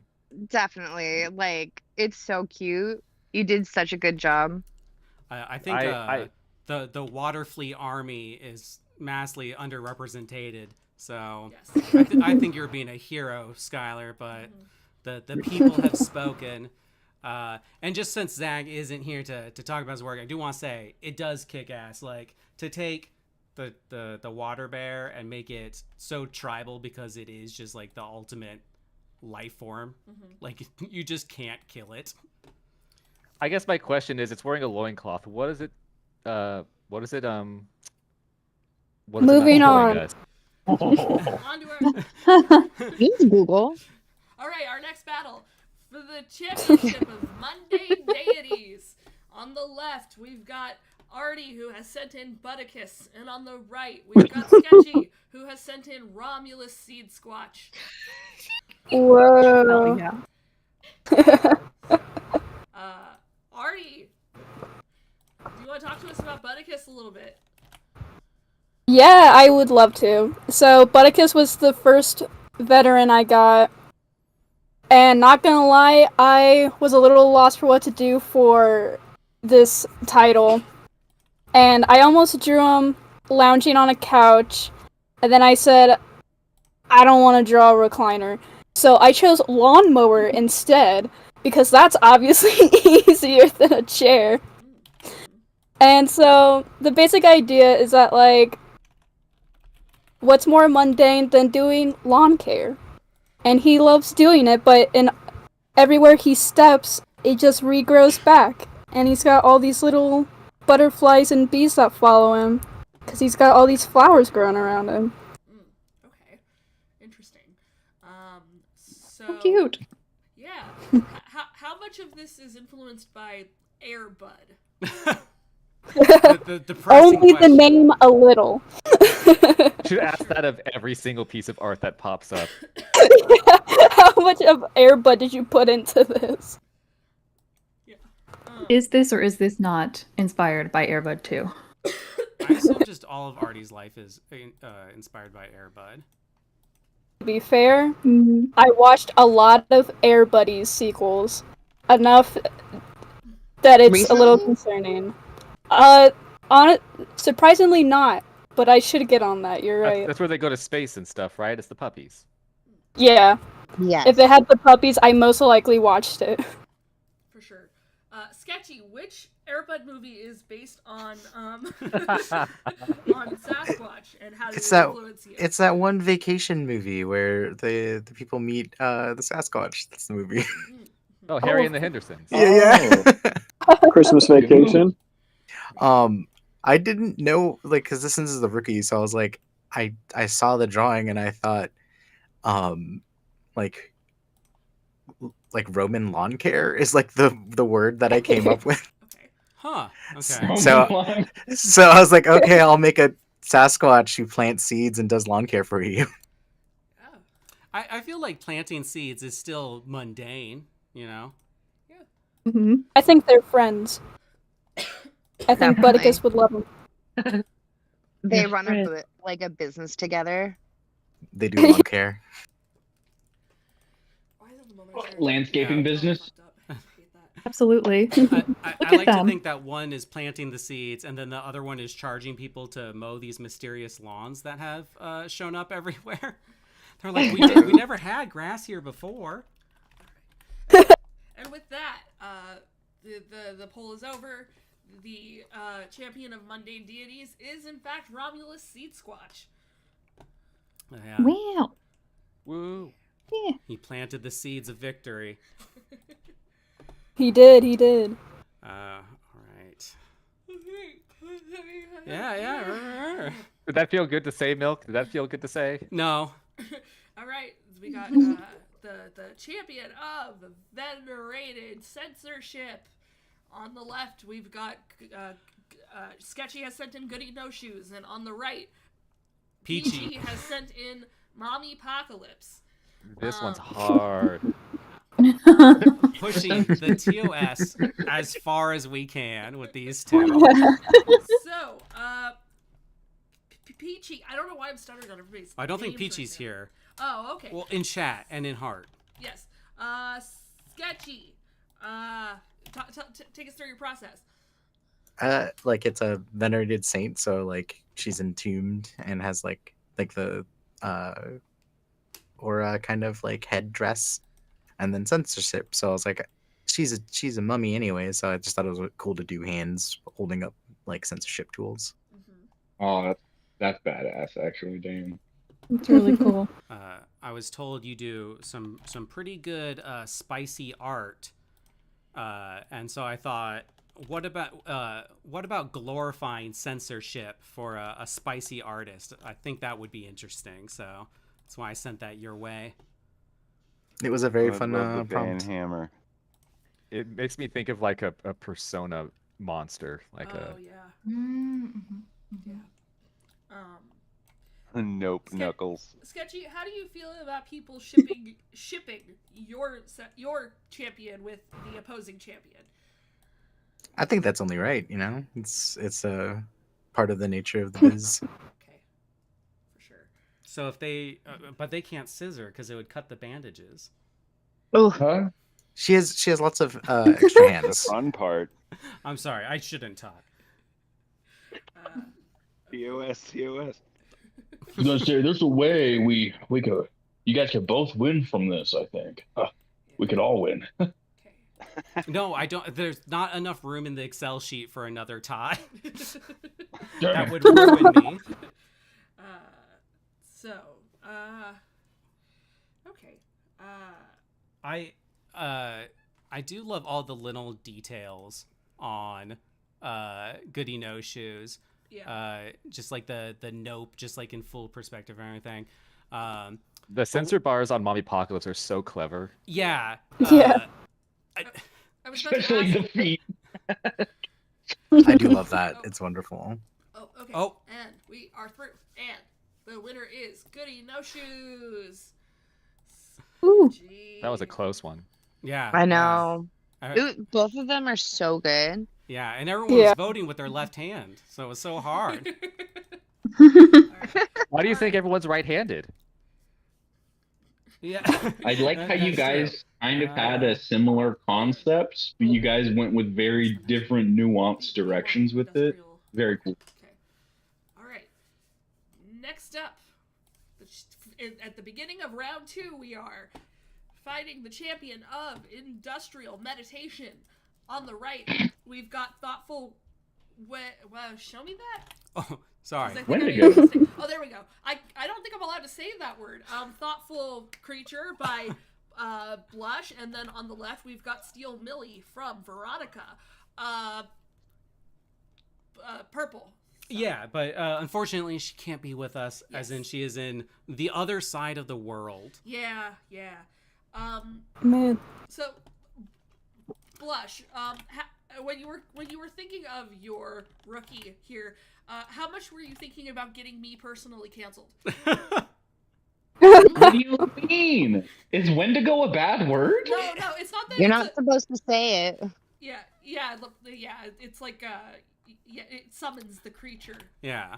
Canceled as Oh in man, I'm killed. I'm fucking Not dead. everything's social media. Wow, you You need dark to start kids. playing more Until Dawn. Blush is over here as just a little iPad baby. But yeah, what was your design process here? You know, I'm gonna be honest. I completely forgot. I think I smoked like 5 bowls while I was drawing this, and I just had a good time. Wow. I think the vibe's there. Yeah, respect. I'm glad you're still with us, for one. I love how I love the That'd be- expressions on all of your characters, Blush. Thank you. I like to do empty eyes because they are the window to the soul. So I believe the eye shape is kind of what conveys emotion. It's like eye acting, but there's not even eyes. Uh, But they're still acting. Am I seeing correctly that our creature here has like one of those like ponytail mullets? Oh hell yeah, dude! Hell yeah. gotta get the moment. That's the industrial part. That's like the industrial music side of it. Yeah. I want to say I like to think he's kind of like a hippie. Veronica's. I'm really digging the exhaust Like pipe Lob. hair. It's like industrial Medusa. Like it's really. I don't know. Like when I made the prompt, I was like, I don't know how the fuck someone's gonna make something with this, but Veronica's wild. I like how the smoke tubes are coming out of the pipes as well. Yeah. Yeah. Mm-hmm.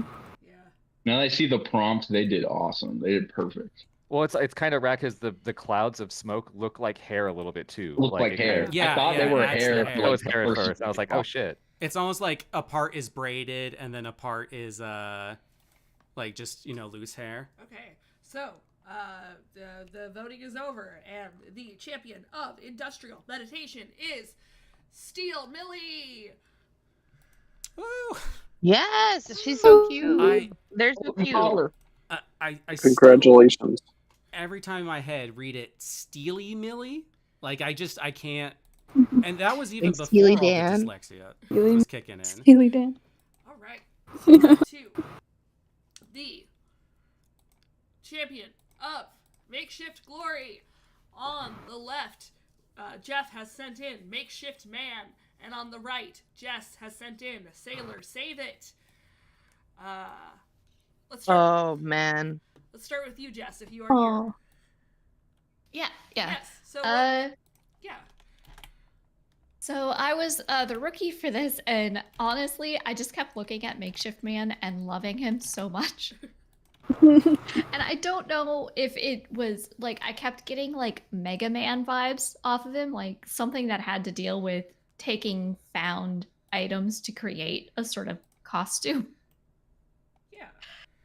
And then I ended up. I want the audience to really start looking at Sailor Save It, because you just pick up more and more little details. Yeah, I just noticed the chip bags for Mhm. little bugs. That's so cute. It's so gorgeous. Yeah. Oh, thank you.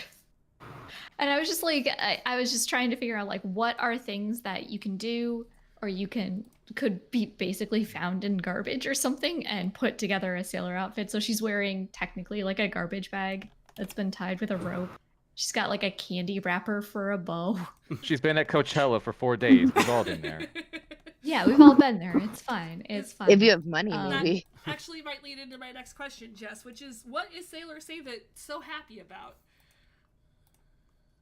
She ended up saving some money, as you can see. Oh. Yeah. She's about to grasp it. She's like, Financial "Yes." bliss. Yep. Okay, so Jeff, Well, just tell me about Makeshift Man. Okay, first of all, I watched several Airbud movies leading into this one. Of course. Okay. It reads. But no, yeah, it's actually literally, yeah, it's Mega Man villain-esque. So I was trying to do something where it was just like somebody who had like a knight where their armor was made of garbage, and it got kind of too busy. And then I was like, let me just stick to cardboard. And then I was like, let's just make this a little dude. And no, yeah, it just I looked Little at guy. like Mega Man villains, and I was like, what's the kind of how do those tend to look? And drawing cardboard flaps is not very easy sometimes. No. For sure. Yeah. Quick question before we end this I poll. love it. Is Makeshift Man wearing pants, or is he just built like a Ken doll? Well, if you look at all of the Mega Man villains, you could ask that question of any of them. Did Dr. Light, who created them, did he build them anatomically correct? And that's a question between you and the Lord Jesus Christ. Okay. Are they fully functional? With that, I mean, Ken doll or not, Makeshift Man is the champion of Makeshift Glory. So I guess it didn't matter in the end. Well, I think it did. I think it's just Jeff answered that after the voting was done, so you know that could have really swayed things. Yeah. Okay. On to our next He's definitely free balling it. champion challenge. That's a different Mega Man villain. Free baller. Okay, we are gonna pick the champion of Benevolent computers. I don't know why we look like a scout leaders, but we've got Oracle from Skylar and Proxy from Sketchy. Yeah. Again, lots of little details. Really absorb them all. And we got both players, so we can once again just really probe both players. I love that both have the apple necklace or the apple on there. Yeah, Sky. Mr. Mary of Macintosh order. Yes, Skylar, talk to us about your process. Talk to us about. So, basically, I was thinking like, oh, none computers makes sense. She got her name Oracle because of like the running software. Oh. If like I really wanted to put coding in her skin, so if you like look at the skin and stuff, you'll see all the different computer coding, and her dress is made of computer chips and stuff. And I drew every single one of those little, not everyone on the left I drew of like the nun like cowl or whatever, and then within that there's binary coding and stuff. I just was like, I love her. Hell yeah. It's so neat. She makes me feel very at peace. Did it feel? Yay! Did it feel like an impossible contradiction to create a benevolent version of Windows and/or Macintosh? Unfortunately, no. I think I fully submitted to like the Omnic Overwatch aspects of it. I'm just like, here, this is the religion. For sure. Sketchy. Yeah. Proxy's a badass. I don't really know what else to say. when in doubt, draw thick thighs is my my mantra. So I think it's a perfect mantra. I was like, I think that's a techno nun or something like that. So I was like, religious technological-ism. So I was like, sure. Basically, yeah. So I just drew what a techno nun would look like in my head. I like, you said she's just summoning the little bugroid, but when I first saw it, I was like, is this little robot getting just a good old slap to the robot dink? The oh my god, dink. Oh, we'll never know, I guess. All right, and the champion of benevolent computers is Oracle. So the point goes to Skylar. Yay! Thank you. Dang, we're getting through this. All right. Little meta, Frankie. What's the code for the next one?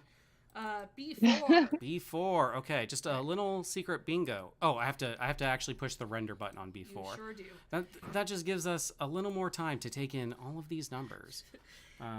B4. Yeah, I'm getting a little mixed up here. So just 1 second. Okay. Lots of B's. Yeah. Too many. Whoa! No, hold on. A B? No one else here at Stab Comedy Theater aligns themselves with the idea that the world has too many B's. Speaking of getting canceled, Jeff over here hates the B's. I was just looking at Oracle some more, Skylar. Is the necklace, is that a CPU fan? Yes. Yes, it is. I think this is the one I spent the most time detail wise. And yeah, I love her. I like that you mentioned the Overwatch relation too with the Omnics. Yeah, so the Omnics is definitely what inspired me. Instead of doing like a more like Buddhist aspect. Kind of like it gives me like cyberpunk feel, but like pushed a bit further in the future, I think it's very cool. Ooh. When I go to church in VR, this is the person I pray to.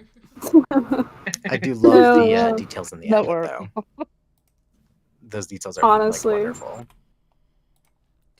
Okay, sorry about that. Okay. All right. Next up, we're going in for the champion of gladiatorial crafts. On the right, we've got Brother Silas of the Singer family, sent in by Skylar, and on the left, we've got Beatrice Gutterman of the infamous Gutterman Thread Empire from Jess. Also, Jess, thanks so much for just really laying on all those name titles there. Are those Xenoblade inspired swords? Yeah, looks like it. They're scissors. It's scissors that I have a pair of Cutco scissors. You can separate them, and I'm like, that's a perfect weapon. It is. Were these thick thighs a doubt move, or were you fully confident in that? Oh, I'm sorry. I only have one earbud in. Was that for me? Yes. I asked, were the thick thighs like a doubt decision, or was that just from the get-go? Oh, all of that's intentional, because if Beatrice is fighting for the glory and honor of the great Guterman Thread Empire, she's built.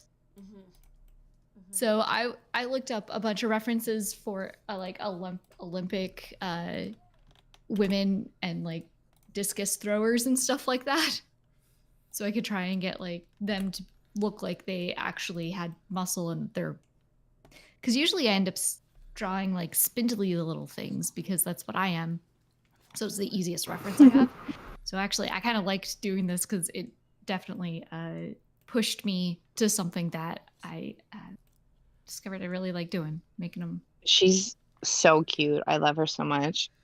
Do the cat socks have any sentimental value? The cat socks? Yeah. For her tights. Are those little kitty faces there? They're little kitties. I actually have those tights. They're so cute. Yeah. I wanted to make sure that, like, I mean, she's still. Guterman is like known as like one of the premier threads in the crafting world, like if you're sewing and stuff. So I wanted to make sure that like it came through that she's super cute, but she's also badass, right? But a badass woman can still be super cute. Oh yeah. No, yeah, you knocked out I love the glitter in the shears, like on the handles. They're so cute. Thank you. All right, Skylar, what? So. Yeah, what has driven Brother Silas insane here? So, when I saw Beatrice Guterman, I this is like the beginning of my embroidery machine. So I like Oh, literally had already like purchased so much like Gutermann thread. I was like, perfect. And so I thought the prop might be um Craft Mafia. Because I just oh, assumed that Beatrice was an assassin. So I was just like, oh, brother, like a sewing machine. And then the Singer family also being sewing machines. And so Silas's like fingers are made of sewing needles, which is why like there's the he's supposed to be a little sewing assassin. Oh my gosh. okay, that's cute. Yeah. It's very 2007 DeviantArt OC. When you said that, I was like, oh, yep, that's what exactly I'm getting from this. All right, and with that, the winner, the champion of gladiatorial crafts, is Beatrice Gooderlin. It should be. Yeah. Well, she got a vote for every letter in the name. I think so. When you first sent that, I was like, I have to make this fit in my script.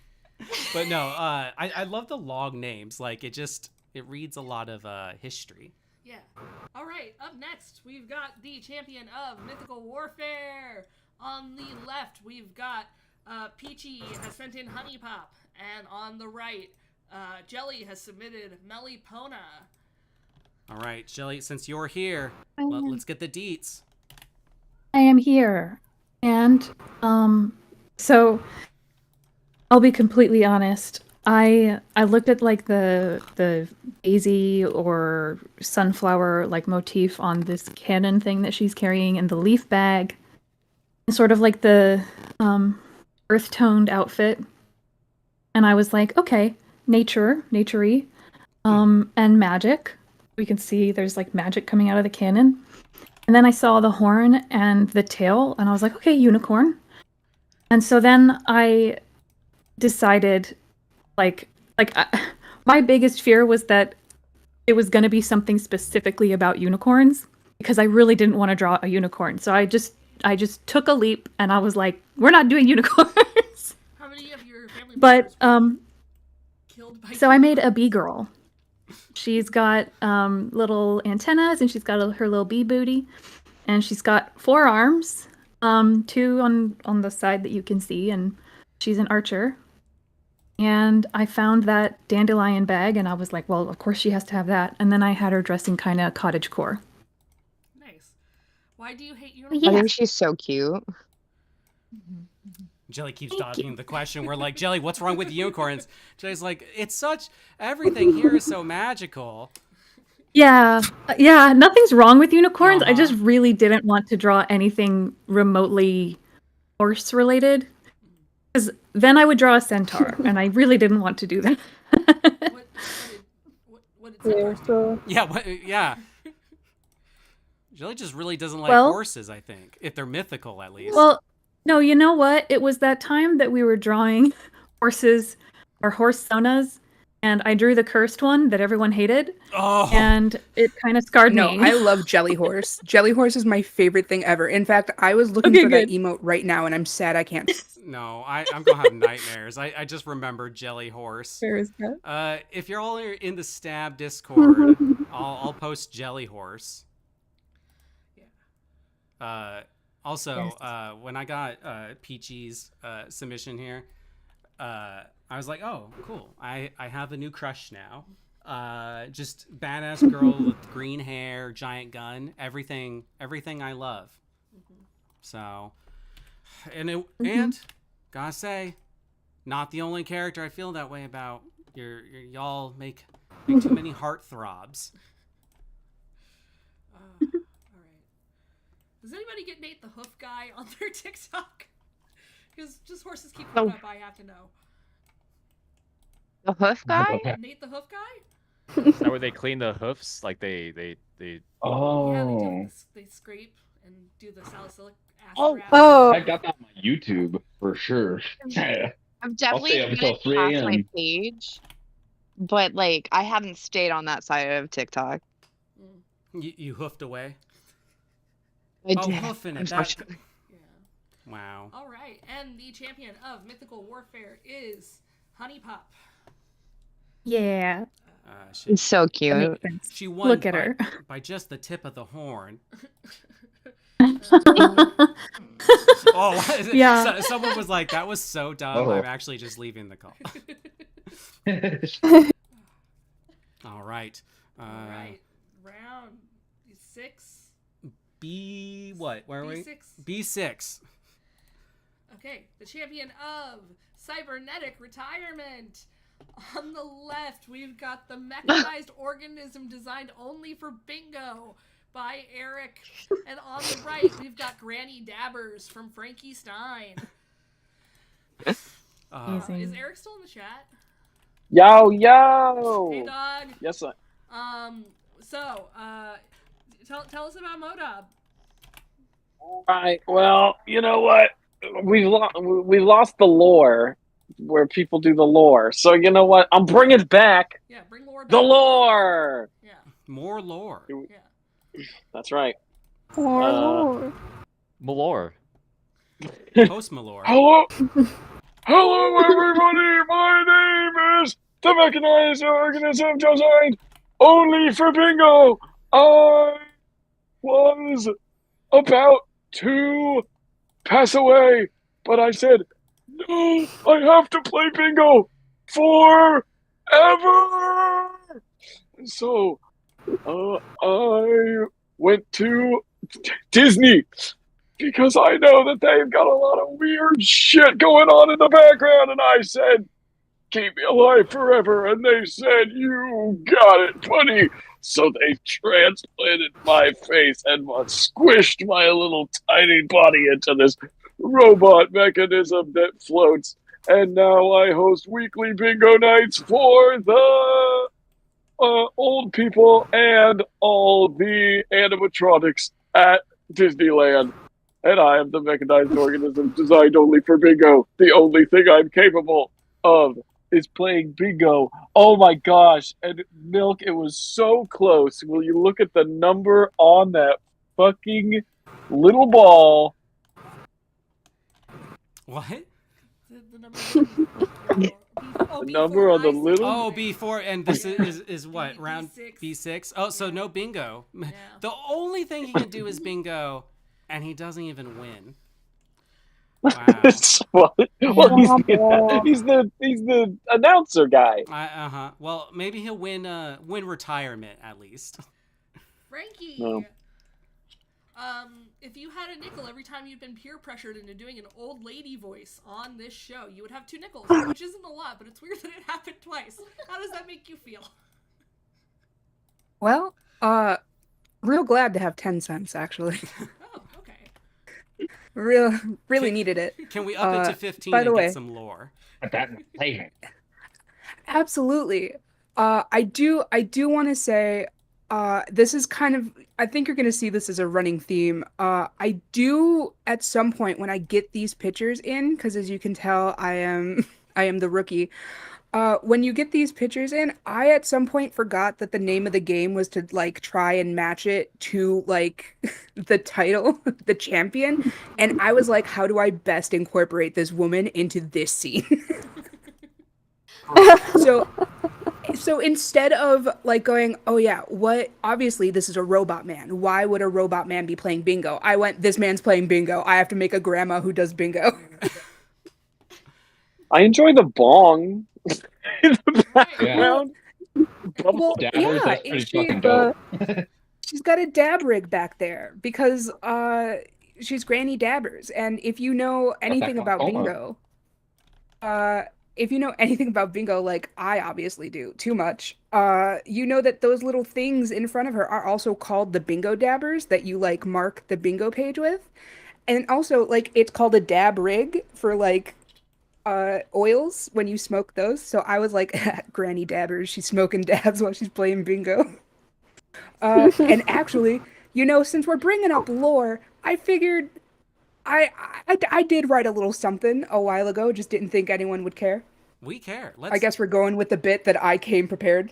You know what? Yeah, let's We hear it. always We've got care. enough time to sneak in some lore.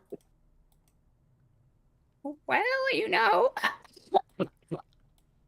I'm here here to play a pretty bitchin' game. While I smoke some pretty fucking bitchin' oils. Have you ever tried Skywalker OG? Now that I recommend that. It's a good body. Bingo!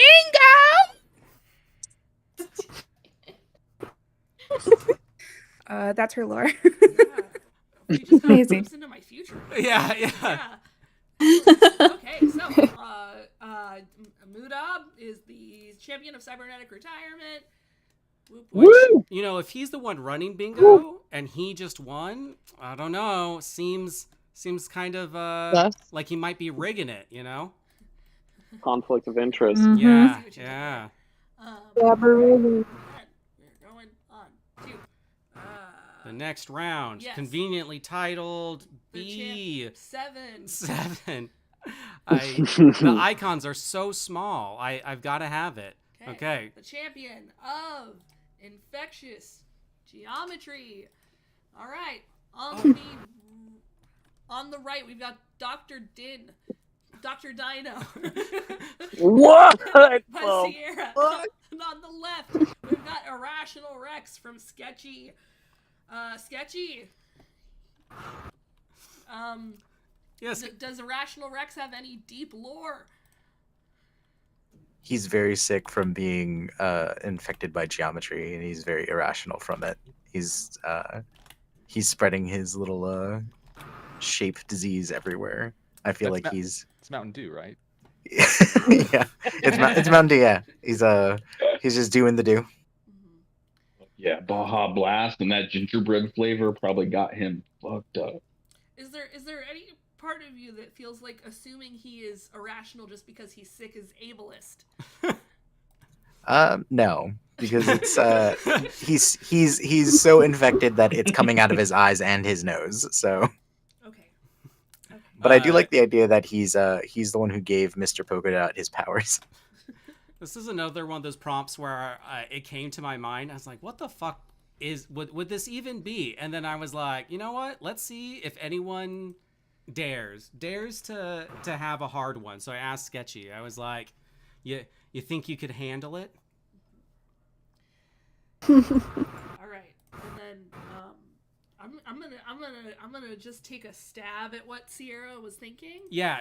Let's get a dip into the pseudo Sierra. Cool. So I think what happened was that she she wants to see a cure for irrationality, and so she's got this cool fucking what the fuck is that?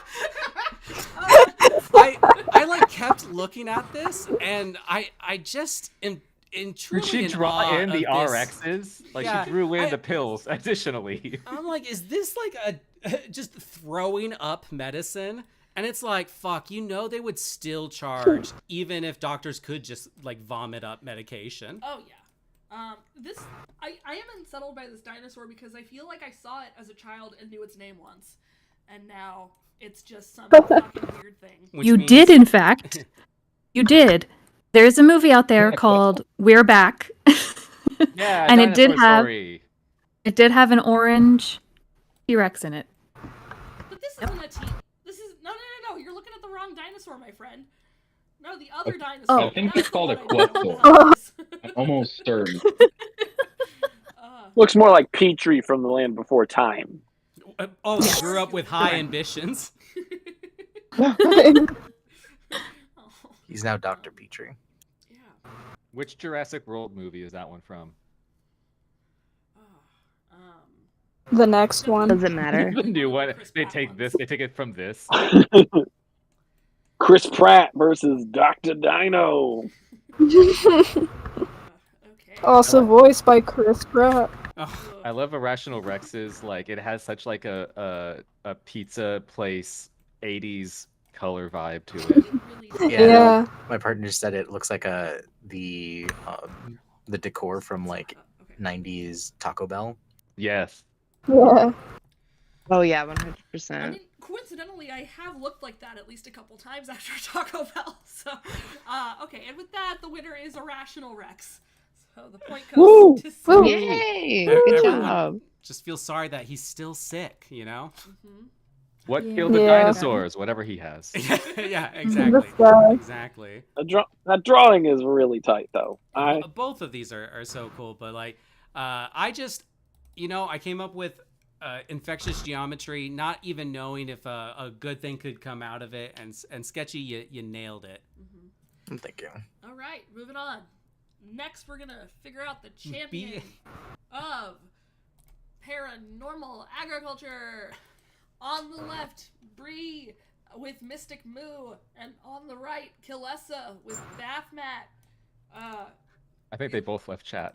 Oh, Did they both leave chat? are neither of you here? I think they might maybe Bree's still in chat, but not in text voice chat.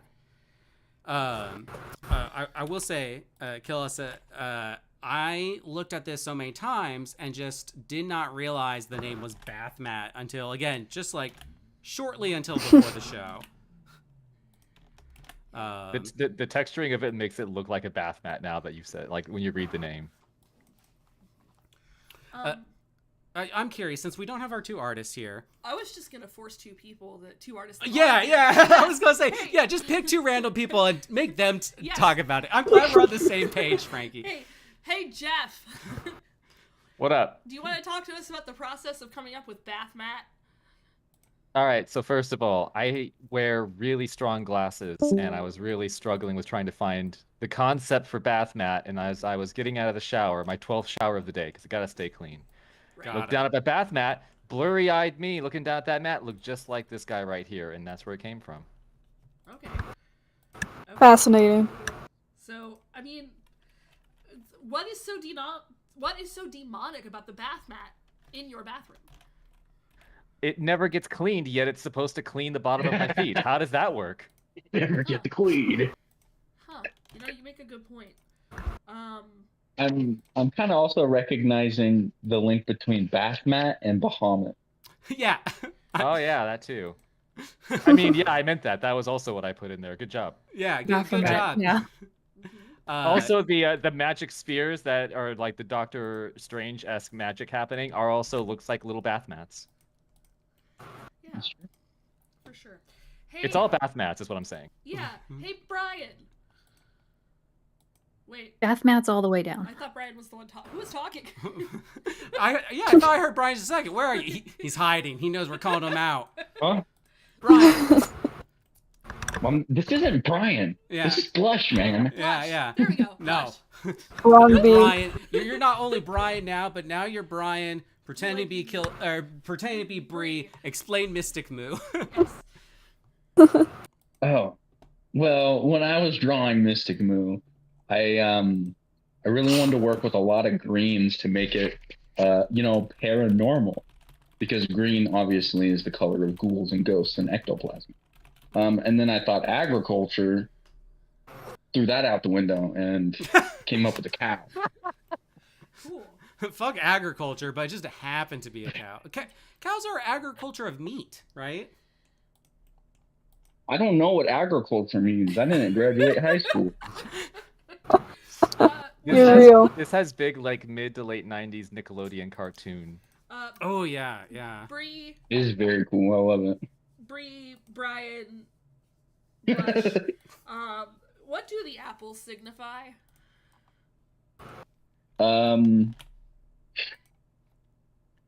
Apple. Definitely not apple. Definitely not apple. I think they're probably a cow's favorite food. That's what they feed them on the farm usually. So There's 7 of them. Is there any importance to the number 7? yeah, like the 7 deadly sins, of course. Of course. And we all know cows are sinners. Yeah. Thank you. But we have to eat them. And this particular cow is the champion. It goes to Mystic Moo. Thank you. Thank you. All right, Oh my Congratulations. God. Yeah, Congrats. bow. Wow. We're gonna keep it moving. I'm kind of. You're already done. I'm blushing right now. All right. Don't you mean you're Brianing? B9. Yeah, we're gonna find the champion of malevolent nature, which is, kind of adjacent. On the left, we've got Jelly with Dame Elwyn, and on the right, we've got Purple with Roman Banshee. Jelly, are you still here? Please. Please. She said, "Be right back." Oh. Wait. No, I actually. Jelly has a lot of stuff to say about this character. I think. I'm gonna make Frankie do the other one. Oh, okay. Frankie, Hello. tell us about the lore when you were creating Roman Banshee. Yeah, be purple for us. Oh, the lore that when I created Purple Banshee, of course, absolutely. As you, Veronica, wink, wink. Hello, I am Frankie as Veronica. I have never met Veronica, but I'm gonna embody them right now. So, when Veronica, of course, was coming up with Roman Banshee, I looked at this amazing malevolent force before me. I saw the blood and the axe, and I saw the look of pure rage in that Dame Elowen's eye. And all I thought was, "Oh my God, please, me next. Please. Oh God, please, please." And the hand is reaching up, begging for mercy or, whatever she's willing to give. All right, is Jelly back? No, I can keep going. Oh, yeah. Keep wallowing in the darkest place. I'm sure Veronica, the master of color, was feeling. No, but please, I want to hear the story. Continue. Oh, absolutely. And you could see the wanting, the need as the hand is reaching out. Honestly, the way that the hand is reaching out is so beautiful. That perspective is amazing. Yeah. Of that Veronica, have done. And you could see, that hand reaching out so wantingly, and just the fact that the Roman Banshee is on her knees, assume the position and all that. I think she's single. She hopes. Anything for the Dame Elowen. As you can see by I thought that was sweat, like kind of like the anime sweat thing that they do right next to the eye, but I think that's just like rust on the helmet. So I was gonna go with that, but actually, you could see that she's been waiting a long time for this dame to come and actually do something with that axe by the rust and overgrowth. We're gonna call that overgrowth and hair. Okay. All right. Thank you, Purple Frankie. Jelly, is it true that you're back? I'm back. All right. I'm here. Tell us. I'm so sorry about that. Tell us about Dame Elowen. So I got malevolent nature, and my way of trying to do anything is by going on Pinterest to get inspiration. And I went on Pinterest to get inspiration, and I found just way too much stuff, and it was getting to be a mess. So I started drawing anyway, and it was a mess. And I messaged Milk, and I said, "Milk, my ideas are bad, and my art is bad. Help." Which was not true. The Milk idea was was rad. The art was a sketch, but still cool. But well, thanks. But yeah, it was I wasn't feeling it. Yeah. So Milk had me think about like different ways to look at malevolence and nature and just try to have every part of her embodying this. And then I was like, okay, Lady Night, absolutely. And I sketched it out. I like to sketch in like multiple layers and multiple colors. And so I already knew I wanted to do like a creepy mushroom spine, darkened face, one like glowing eye, and then the blood. Those were like the main things I wanted to get in here, and I got them in here, and everything else was just icing on the cake. Do you think that Dame Elowen would put Roman Banshee out of her misery? I mean, so when I first drew this, my headcanon is that she was facing away from you, and you stepped on a twig, and it snapped, and she has just turned to look at you. So yes, absolutely. But if the Banshee is in suffering, would it really be malevolent or malevolent to put them out of suffering? I don't know. Real Good point. hard space to be evil in that situation. I would also like to note that her hand is still somehow attached to her. She has a head and face, but if you look closely beneath a lot of her armor, it's just vines. Like either it's taken over or it's just completely like eaten away at her body. That's so cool. And I thought it was pretty neat. Yeah. It kind of like it gives me like Elden Ring vibes, but at the same time, I've been playing a lot of Skyrim, and when I see like the growth that's on them, it really reminds me of all the different stuff you can find in Skyrim and stuff, like those mushrooms, and it just looks awesome. Thanks. They both are really cool. The votes are in. The winner of the champion of benevolent nature is Dame Elowen. Woo! I think the Roman Banshee would want it that. Yeah, they don't want to be a champion or hold any title. They're ready to move on. I want to go. I want to leave. B10 rolling up here. There's my tens. Yep, we're gonna do the champion of Zoo Royalty. On the left, we've got Frankie with Mr. Smile and Wave, and on the right, we've got Jeff with Emperor King Pebbles. Wow. Yeah. Hey, Jeff. Oh. Hi. Hi. So, how much? I mean, obviously, Emperor King Pebbles was influenced by Airbud, but how much? If there was, I mean, one, I always do everything 120%. So I'm going to go with 140% because Airbud takes up a large percentage of everything that I do. 20% more than usual. True. Real. But yeah, it's all Airbud up and down. For sure. Do you want to do Airbud related answer or another answer? No, I was just, I thought you would blow me off and give an actual answer, but Okay, I could. It was inspired by Airbud. I'm not joking. Yeah, it's not a joke. No, because I was the rookie, and I love the facts that came with the veteran, and I was just like, oh, it's an Emperor Penguin specifically, and then I got into a few arguments with my partner about what an Emperor Penguin looks like with the markings. But no, I guess I'm on like a medieval Elden Ring kick because I was just like, if there was a cute penguin that I had to kill in Elden Ring, what would he probably look like? He'd probably look like this. Hey, Jeff, you can be honest with me. Is this because you ship Ice King and Gunther?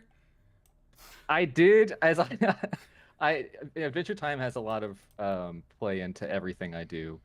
Yeah, I don't think that was it was subconscious is what it was. But I will say that like I spent probably the most time trying to figure out how exactly a penguin would wear a beard. Oh. Yeah. I think we've all wondered. Yes. Frankie, is this penguin also an old lady? Or Airbud. And or Airbud. Or Airbud puppies. No. Or buddies, my bad. Now, see, I don't think this penguin is an old lady or Airbud or Air Buddies, but I do think that this penguin was at the zoo during an Air Buddies movie with an old lady falling in the background somewhere into a tank. Oh, wow. Okay. Well, with that, Emperor King Pebbles is the champion of Zoo Royalty. You know what they say? That's Kings because, don't fall, so that tank. Yeah, move, I Mr. think Smile that's- and Wave was just a background character. Wow. Okay, so on to B11, the champion of biological gambling. On the right, we've got Glipschnut Butter by Brian, and on the left, we've got Hamzy from Kilessa. Are either of you here? We need answers. The punk rock energy on both of these is off the fucking charts. Yeah, Kilessa has some pretty punk vibes, and Brian really, like, we've seen his other ones, a lot more almost like newspaper comic-y influence. Really picked up the vibe here. Mm-hmm. Eric, Yeah, do you mind stepping in for Brian and explaining Glipschnut Butter to us? of course. Brian's here. Oh, where were you a second ago? I thought Brian wasn't here. I thought Blush was here. Listen, let's let You're him losing do it yourself too much in your own mind. All right. I'll do Real Hamzy. Brian. Go on, real Brian. Yeah.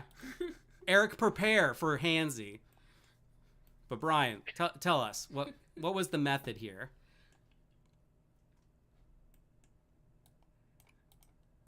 Brian, we know you're here. Questions you. We will hunt you down. Blush. Yeah, what's up? Oh, all right.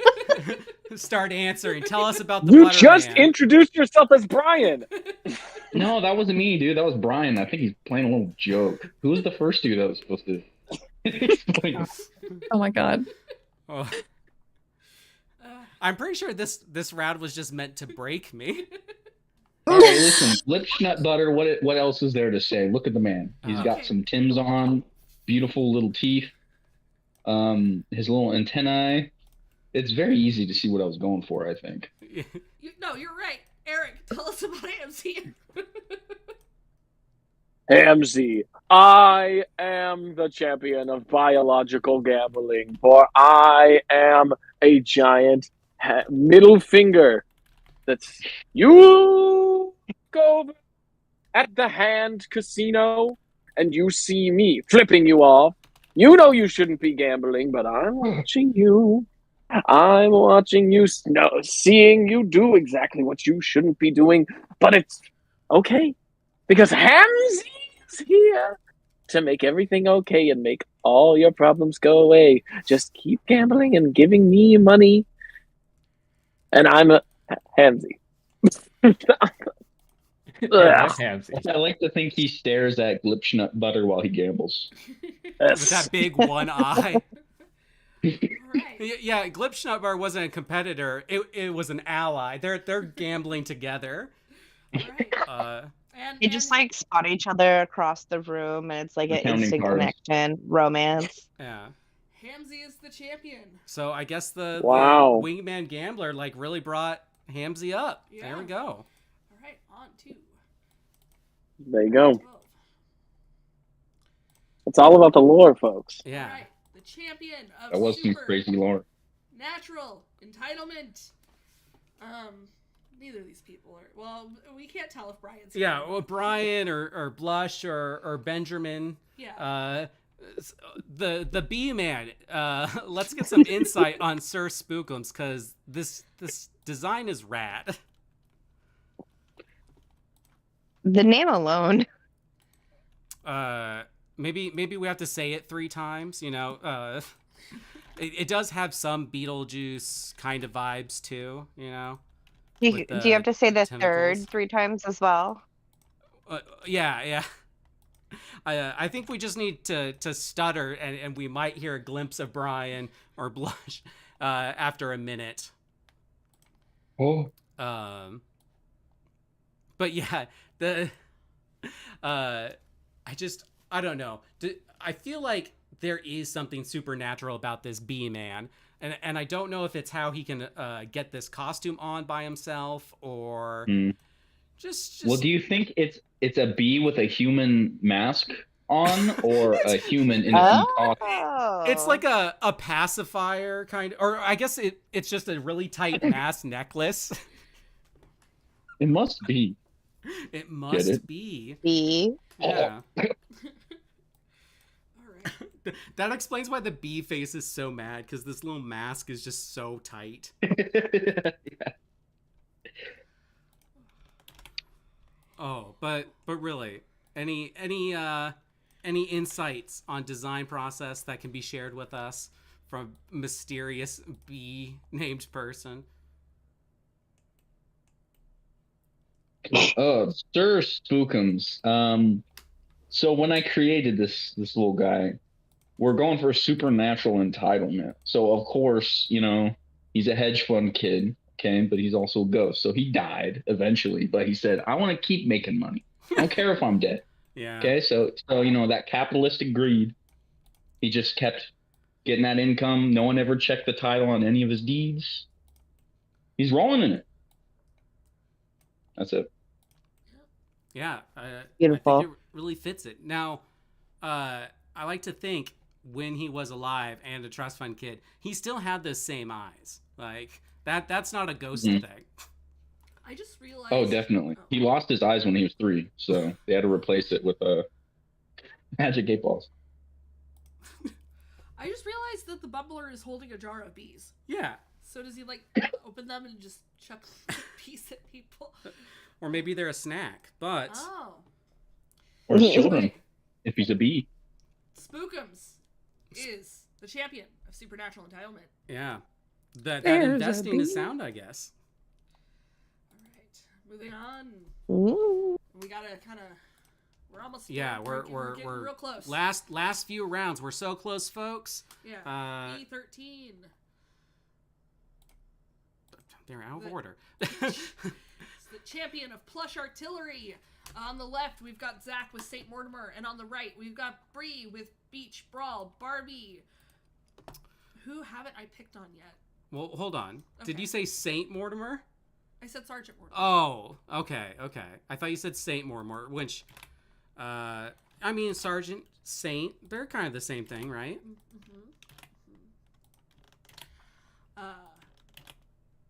Yes. Yes.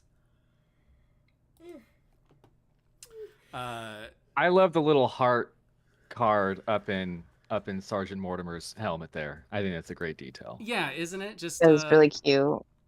showing that he cares. Do you think he has a family at home?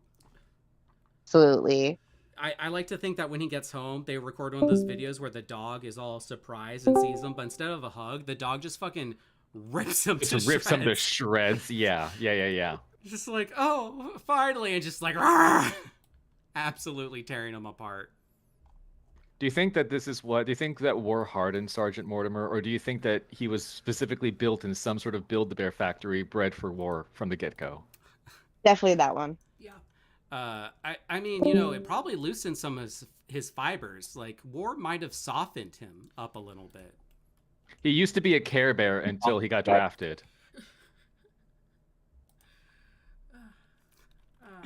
This is why we should get rid of the draft. Look what it did to Sergeant Mortimer. Yeah. I love the Barbie, the Beach Brawl Barbie. For it's just like the like, I don't know, it's just, I know that like you can make the images larger or smaller, but like the height and just like the way that like it's sort of that she's built is like really cool looking. I know, she's so adorable. I love the bat with nails. You can never go wrong. Yeah, you know, it's for close and medium range. And then plush artillery has the long range. They're kill anybody. They're unstoppable. Now the height difference has me thinking about these as like an equivalent to like Cotton Hill and his weird young girlfriend. Who? Oh King of the yeah. Hill. Oh, okay. Yeah. Well, those aren't nails; they're hearts. Very cute. All right. Well, All right. you know, he was hard enough to win. Yeah. I'm checking. Sergeant Mortimer. Sergeant Mortimer takes it. All right. All right, we're Oh, on. must be Let's see what instrumental. we've got. 2 rounds left. We've got 3 rounds. Three left. rounds left. Yeah. Okay. All right. What's the code? The code is B14. Okay, I've got to take this one really quick. Okay. So, you know, last year we had a Yeah, wild neither round did I. that pitted 2 best friends against each other. I needed them to be more direct. So this time I made Blush and Artie go head and head for the Whimsical Expedition Champion. Blush giving Blue and Crew and Artie giving the Sniffing Squad. Is Artie here?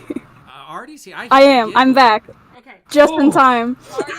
Artie, tell us about Sniff Squad. Okay, so first of all, I knew it was Blush's characters, and I knew Melk was up to something, but like, my problem was that I know that Blue and Crew are some of Blush's OCs, and I was like, oh shit. How are they tied to whatever prompt could have been given? And so I just decided to do like a little whimsical like adventure. Well, recently I've been into Fraggle Rock with my girlfriend, so we started making little Sona guys. We started making little Sonas, and I wanted to draw them really bad, so I said, I'll just use them here, and I'll throw in my little fairy guy that I drew a while Yeah, ago. I noticed that one. Mm-hmm. Sorry, are you telling me that these are Muppet sodas? Yes.